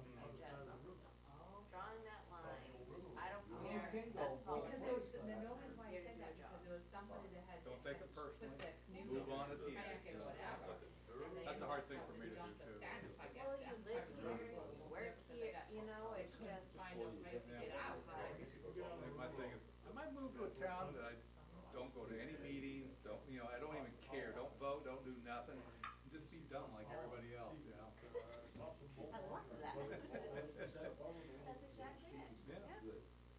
Don't know, Don't care. Smart to that. It's like when I get the news media not to do what Yeah, our you go governor's down to doing all the time. Brunswick area, done that. We have But some of that. what I'm saying is from there. well, I think that Yeah, you was told on me lunch today and Channel Six Yeah. was. Is that what you were talking about? Okay, My good. building. As long as we're on the same page. Because I know journalists or whatever, anchor, whatever you call them, was lucky I didn't lay my horn on because I've seen trails the in that. camera guy was behind the car, parked, But there, They it has have some right sort of- here I've front. seen it. She's standing right smack in the middle of the driveway. Well, it would be on this Dressing side up where the with boat her launch mic. is, some of that is because And I'm like, if you go on the bridge and out further, I mean, you're gonna. waiting, I'm like, I'm gonna give her one more second and But lay it's her that horn. little Oh, you gave her too much time. I really did. I have- And I said, Keith, the camera guy would have had that on camera, you would have loved it. Yeah, like little. She had the back to you, so you Yes, couldn't. she couldn't see me coming. Oh, give her a little bump tap. Yeah, right.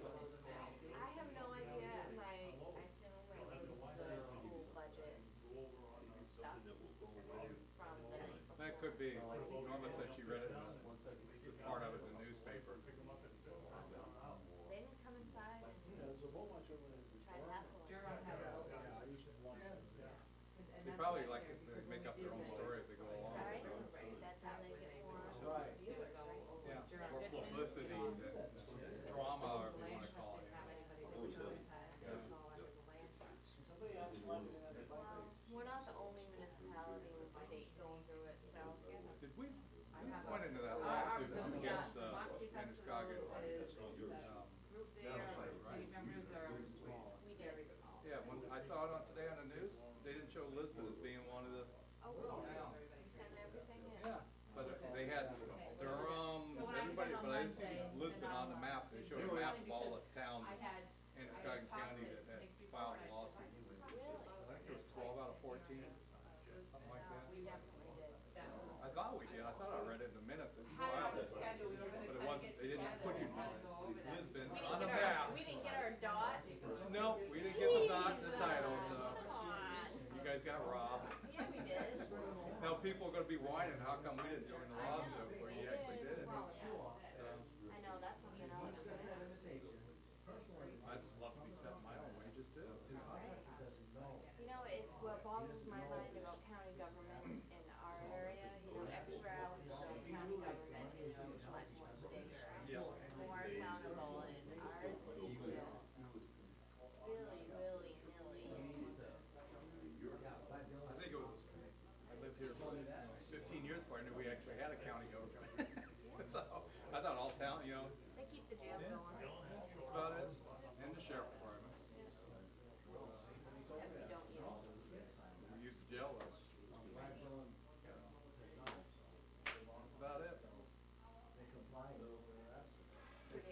meeting or Right. something? You got school.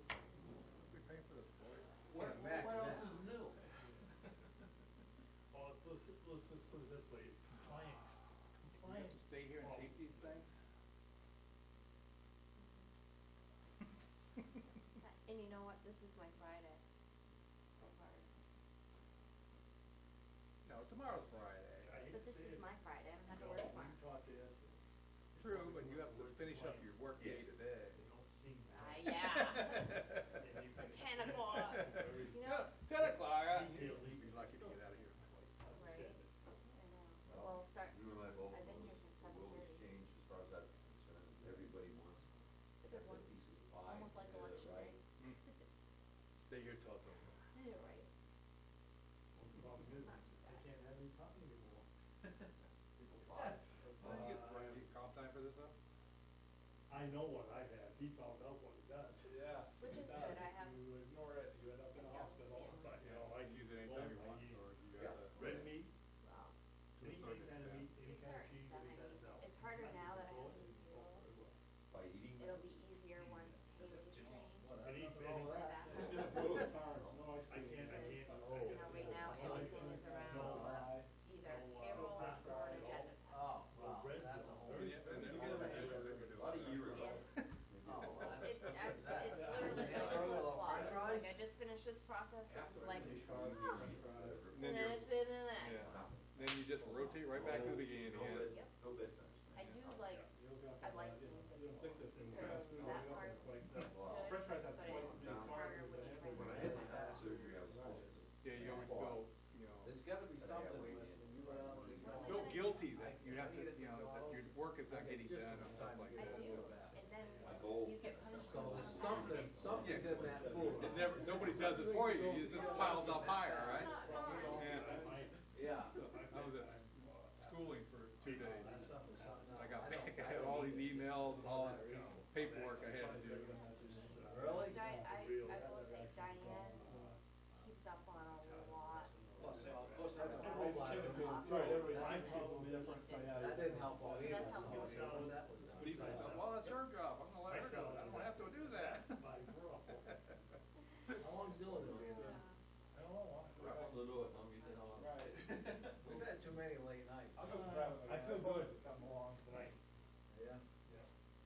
We'll try to keep I our. get a lot of front gun. I feel He's gonna go good. knock on the door, yeah. Yeah, That was a nightmare. Still doesn't. What? It's done. Oh, his father-in-law's truck. Oh. Yeah, that was a nightmare. Surgery or something? He's in the hospital, I don't know what's wrong. It was a Roger. I like doing what I was doing. What was wrong with Mark? What happened? He's got diabetes, and didn't know. Oh, that's what happened to Adult Walter. diabetes? Huh? Adult diabetes? Well, that's something, he had some kind of a reaction, and it almost killed him. He spent a few days in the hospital. Like he lost some weight. That's, staying in the Hospital hospital, does that'll that. happen. Good food there, right? Yeah, that'll happen. That's what was wrong with Walter. Like he was walking around like a stick person. Who was that? Walter Morse. Undiagnosed. He was in a diabetic coma. Wow. All right, sorry. That's okay, let's keep this short and sweet. Short and All right. sweet. We like short and sweet. All right, so, Basically, Give me the mic. basically, we would like to know what the council's feeling is towards us putting a bond issue on for building a tank in Lisbon. Well, the property. Oh, that's what you wanna do, Yeah, yeah. you know, we've got an agreement with George for 5 years, and I think probably at least, and I think it's renewable for 2 after that, right? Something like that, Different things, I thought we had to buy it back after 5 years, but we could still keep it until, as long as he didn't want it back, if we were gonna still use it, then we would sell it. Right. The board feels that in order to get money from the town voters to have approval for bond issue, we need to sell this project. We need to sell this for project. sure. But we don't wanna put money into selling this project if the council feels that, geez, we really don't wanna do this, budgets, we've got other things. And we understand that point. We Yeah. know that, the town's fiscally strapped, and We're not looking all for an that. argument from you guys at all, but we don't wanna jump into it and say, the council, geez, we really shouldn't do this, so that's basically why we're here. And I don't even know we're looking at doing it for this November or waiting till next Yeah, November. we have no problems with moving on, waiting, we're operational, okay? Okay, I thought you wanted to talk about, maybe I'm off base, but one time you wanted to talk about seeing if Kelly wanted to purchase the property. Is that ever going in there? No, I have an email from the former town manager, and he wanted to know when we could sit down and start talking about selling the property to Kelly. And I told him this can't happen until we have a tank in place and operational. That just can't happen. We can't talk about selling that piece of property. Well, you can at least feel them out to see if there's still some interest there. Well, the thing is that we kind of wanted to keep the tank, even if it was empty, because of the money we're generating from Revenue. cell tower. Sure. So we don't want, if he's gonna offer us a great deal, that's gonna compensate us for a long time, but if he buys that property, keeps the stupid tank up there, starts generating the money himself, our ratepayers are gonna kill us for that. Yeah. So, We do, I don't know if any of you have been up in that area, but there is quite a assembly of towers and, buildings up in Oh, there. yeah. What kind of revenue you guys getting off the towers? about 50,000, a little over 50,000 a year. Oh, more than that a year. So that's pretty Little valuable over property then. 50 something. Yeah, I thought it was like 54, something like that. Yeah. Yeah, that's pretty valuable property. I thought it was more than that. And that's increases every, Cost. it's got escalation. And you probably don't wanna sell that. I wouldn't, Jason. So they won't move it to the new tower because it's not, they want the 196 corridor. They don't want, a corridor that nobody really drives on, so they wanna keep their antennas, they're gonna get the most bang Yeah. for their buck. Well, the antennas aren't mounted on the tanks, right? Yeah. On the They're top. on the tank. They're on the top of the tanks in one way or another, so some of them They're are connected. completely So if that 360. tank's drained empty, it's safe. Yep. The tank's not coming down. No. That's what, the oldest tank we got? Yeah, 1922 it's built. Yeah, that's riveted steel plates. Well, if you guys thought that if it drained it, would you still maintain it? I mean, you don't want a big rust bucket up there. We would still maintain it, but not to the degree we have to, we're required to do it now, where we have to go in and Right, it wouldn't have to paint be the no, inside, all, Right. everything else would. just an outside tank, so Right, it looks. right, presentable. exactly. Eyesore. Yeah, So we it don't want looks an all right. eyesore for the town Well, either. we'd still probably check the inside just to make sure there wasn't rusting from the inside out Yeah. at one point, but we wouldn't have to worry about painting it with, Special special paint. Or having divers go in and, clean the sediment out of the bottom and stuff like that. You can make a garage out of it. Yep. Yeah. Winthrop has a tank, a whole tank that turns into a garage. Really? Yeah. Or you maybe sell it, or let lease out, put some rooms in there and have a little apartment in there. Hey, that could, How wide is that tank? Moonshine. I believe it's 50 feet wide, but 50 feet. could that be our new sand and salt shed? Storage shed. We don't wanna put salt in there, cause Yeah, we that still probably got wouldn't, water, that probably wouldn't. One of the biggest things for me, I'm not a water commissioner, that's not my thing. If you guys think it needs to be done, and you guys wanna do it, I will support it. My only question is, and I heard a lot of people, and when I asked a lot of people after the vote why they voted no, a lot of people told me, because when we had the public hearing, someone asked the question if the water tank over here behind Kelly Park would still be maintained, and the answer was yes. So they, a lot of people thought, well, if you're gonna build a new tank, and your reason for building a new tank is for maintenance costs to go down, but you're still gonna paint that, and you said how much it was gonna be, I thought we're gonna, we're getting staff from both ends. So my question would be, how much would you have to still invest for that tank to be okay, to leave there? We just spent, what, $10,000? What do we spend for the painter? Not even that, under 5. Oh, well, that's Less well than worth it. $5,000. So that's good for how And- long? Well, you just slap some paint on the outside, cover the graffiti. Yeah. Oh. But basically, what we Nice were job. There's a gonna difference- do there's a was difference in that. to take the Lisbon Falls tank out of service right away. Mhm. And now we basically try to stabilize the system, and once we prove we were steady with the other tank, then we would take the Lisbon tank out, so. You're having pressure issues now, is that my understanding that part of it's not pressure? Larry can explain a little bit more to you. It's an elevation which is pressure. The Lisbon tank is about 50 feet higher than the Lisbon Falls tank. So we're throttling it. And in that throttling process, there's a pressure on one side. And the throttling it, you're not getting a good flow. You have a fire in Lisbon Falls, you can open that up. Right. It's water. Most of our water is in Lisbon. Right. They're pumping it to the falls and then putting it in a tank and then kind of throttle it back and forth. Yeah, it's hard on the mains. Right, It's but- causing a lot of the breaks that you've been having. That's the kind of thing you really need to sell to the public, of, you know, understanding, okay, this is gonna drive up your long-term costs in the system, because you gotta keep repairing the water mains from damage. Personally, and speaking only for me, not for the other commissions, I'm in favor of discussing this again next year. I think you might wanna do it sooner than that. This year, But, wait a minute, there's a little more Be to careful that. what you say There's a here. little more to that than what let me add a little bit more. Mike is on, so Mike. I know, Yes. I don't have Yes. a problem with Mike being on. If we wait a year or even 2 years, we may be able to do it without borrowing money. oh, that's even better. How would that work? How would you? Well, PUC is very fussy as far as what you can put money away for, you know. There's a lot of private water companies, so they put money away, and then take the interest in the people that own the water company.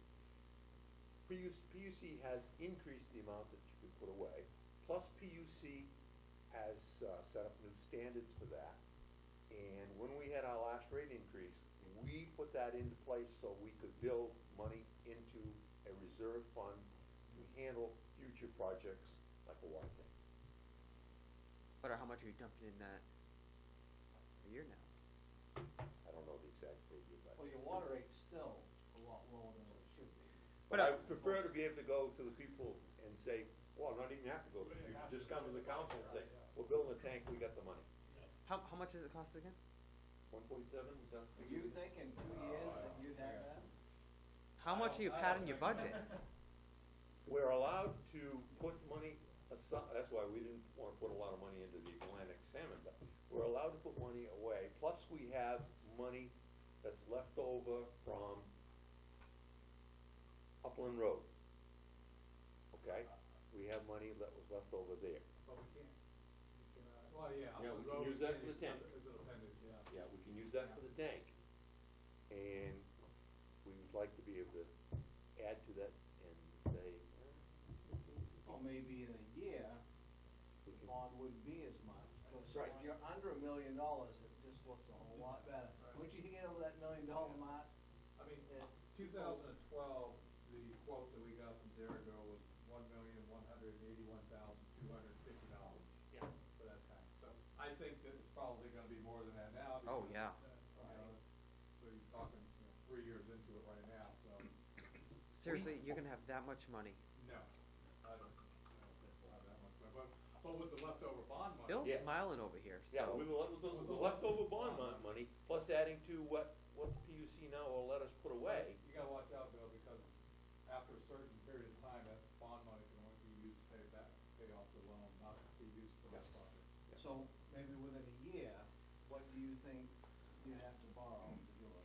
It's a good question. I mean, ballpark, I'm not gonna give them. $500,000 maybe? See, that would, I think that bond would pass. Yeah. But what if you put it out this November, how much what do you think you have to borrow? Probably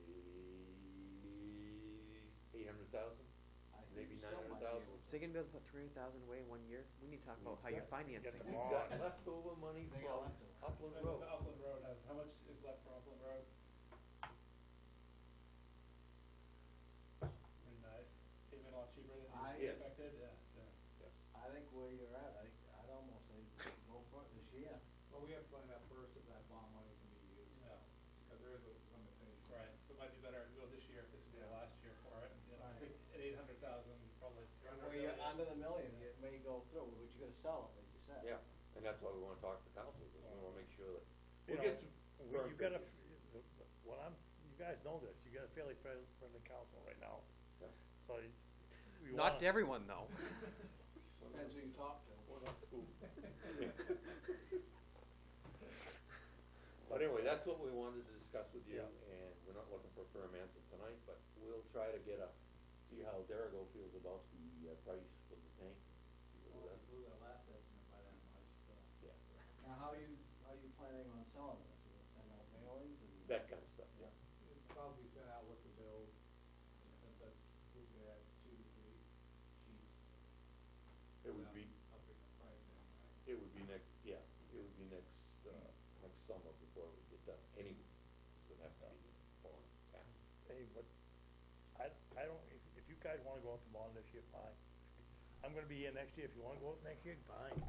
Well, the thing is, that, big fight with the school, big, in the town, you guys trying to keep everything down. We don't wanna go out there and say, oh yeah, well, the school and But the you- town kept their rates the same now, oh, we need, But on, Basically, on the other hand, you are funded through ratepayers. Yes. But it's also gonna raise your, The hydrant fees as well. yeah, we're calling it that, fire. But the bottom line is, it comes down to the people who vote on it anyway. Yes.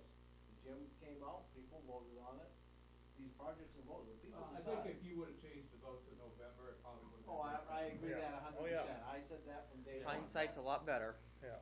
No, I've been telling you guys that since then, I told these. Well, Roger and I both did Yep. not go for that, so. Plus, if we go to 16 for a vote, then you get the presidential, right? Yeah. Right. So it's more voters. Well, you'll have no idea about Is it a local election or just a presidential election? President. President. I think it's important to get the information out, people know what's going on. Yeah, I admit that we didn't sell it very good, but we kind of piggybacked off your mill, yeah. Yeah. And I That think was there's not a too great- many That was heated bad, people at yeah, that point that in was time, bad so. timing, because Yeah. that was a sore thumb there when that came out. Yeah. So, Well, we try this year, there's no reason why we can't try again if it Right, fails. you can always try it next year, right? Keep trying until it passes, or you save up enough money to do it on your own. Yeah, we've got the agreement with George, so it's pretty safe there. I have no problem Check with those that. bonds right away. I think if you can keep it under $1 million, I think you have a shot at getting it passed, so.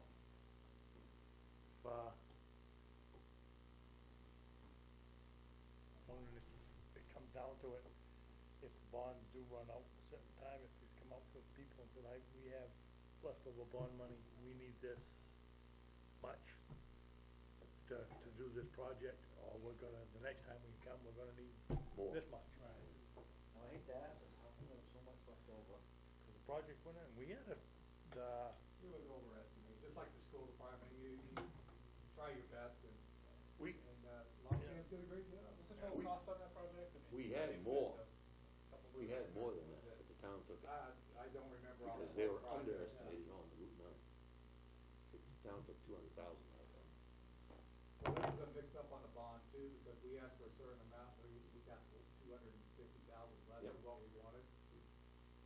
So, It was not a good process, but that started off. one of the bad. things that, one of the things that was a problem with that was that the bonds, where they should have been separated, town and it was all put into one.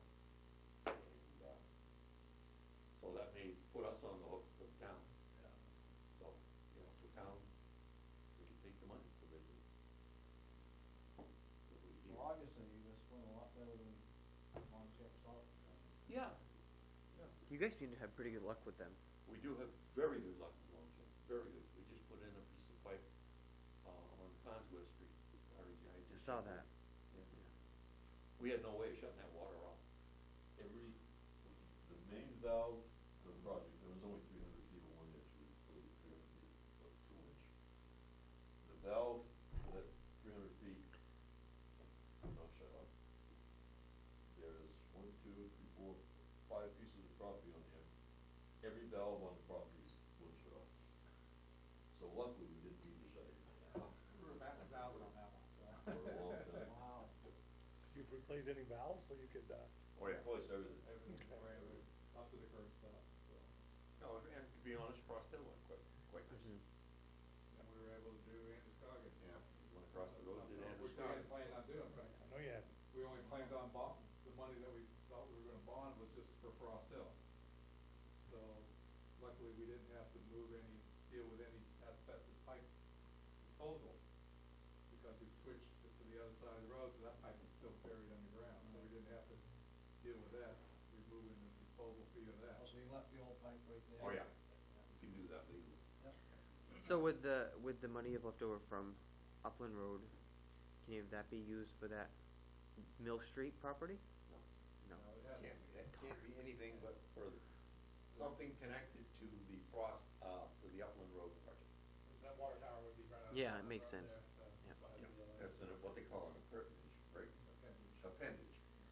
Well, instead of just keeping, talking about this, I don't see any objection here for whatever you guys wanna do, Yeah, so. we just wanted to bring it to your Yeah. attention, just to We'll let discuss you it know where we further. were going at. Yeah. More Now, with that tower, it should be a lot more even water pressure to everybody, whereas some people have more than others now, right? And we probably still have some of that, but it should be a lot more uniform. No, we're all gonna have the same water pressure, but Ken's gonna be better. I'm good, might be 3 pounds better, but I'll be better. Larry would answer that one quite better than I. Not a major Not a big difference, difference, won't be a no. major difference, but it will be. What is it now, Davis Street, we'll see a little bit more pressure? The Lisbon Falls in, we'll see. Yeah. We'll see The main pressure. thing is you're not gonna have as many breaks. Well, we can't guarantee that. You hope. Because But of the chances are. Yeah. Don't forget, some of the system is old. Yeah, right. What governs whether we replace pipe or not is the number of breaks that we have on it. Larry determines that. We have, our new main, we extended Wing Street never went, well, we never had a main on Route 9 in that area. That's all filled in, we can't open that up, Lisbon Falls and pipe will close. So we have dead ends now. We have 4 hydrants that we can't use because we don't have enough pressure on the Upland Route 9 intersection.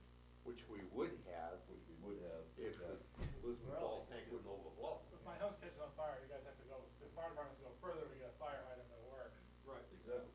Well, It would be there's better a sales Oh, yeah. pitch for you there. It's on Route 9. So, there's a couple of booster pumps in the system that wouldn't be needed anymore, private booster pumps. Hey, while we're sitting here talking about this, Main Street, Lisbon Falls, is all your pipe in real good shape going up the whole thing? We have to replace a valve, at Ewing Street. There's a few things we should do.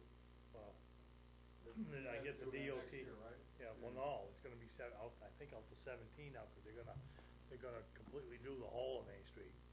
You change your mind Yeah, again? change their mind again. They walked it with Ryan. Ryan sent me an email, cause I'm always, and, they're gonna, the whole thing, they're gonna dig and, they're gonna repair the whole Main Street up to the compact line. When the state redid 196 from Kennebec up through, question came up about replacing the main on 196, and we checked, we hadn't had many breaks on that, if any. So we worked one night, I remember we dug down, pulled pilot holes and took what we call coupon, a little piece of the pipe out, Yeah. to see what the inside of the pipe looked like, and it was in good shape. So, Okay, well, I was just, we'd probably do the same thing with Yeah. Main Street if we had to. it's just cause, we're gonna try to, see if we can get Unitil, if where they digging the street up anyways. And then we ask you and the sewer department and once we get it fixed, we want it fixed, so Yeah. it'll last a while. We know that, so, but just if you can give us a date. Yeah, we don't even when know, it- they're yeah. going to studies and we don't know. They walked it and says, no, we just can't shim and overlay this, we gotta fix the whole thing. I think they should have done that 5 years ago. You think? Start funding it. My road is bad. All right. All right, So we're let's done? go All right. home, guys. Let's go. Yeah, Okay. keep us updated. We will. Thank you, Jody. You're welcome. Thank you, Jody. Did you guys get my email on the brick for the gym? Yes, I called and left your message. Oh, you did? Did you get your message? No, I've been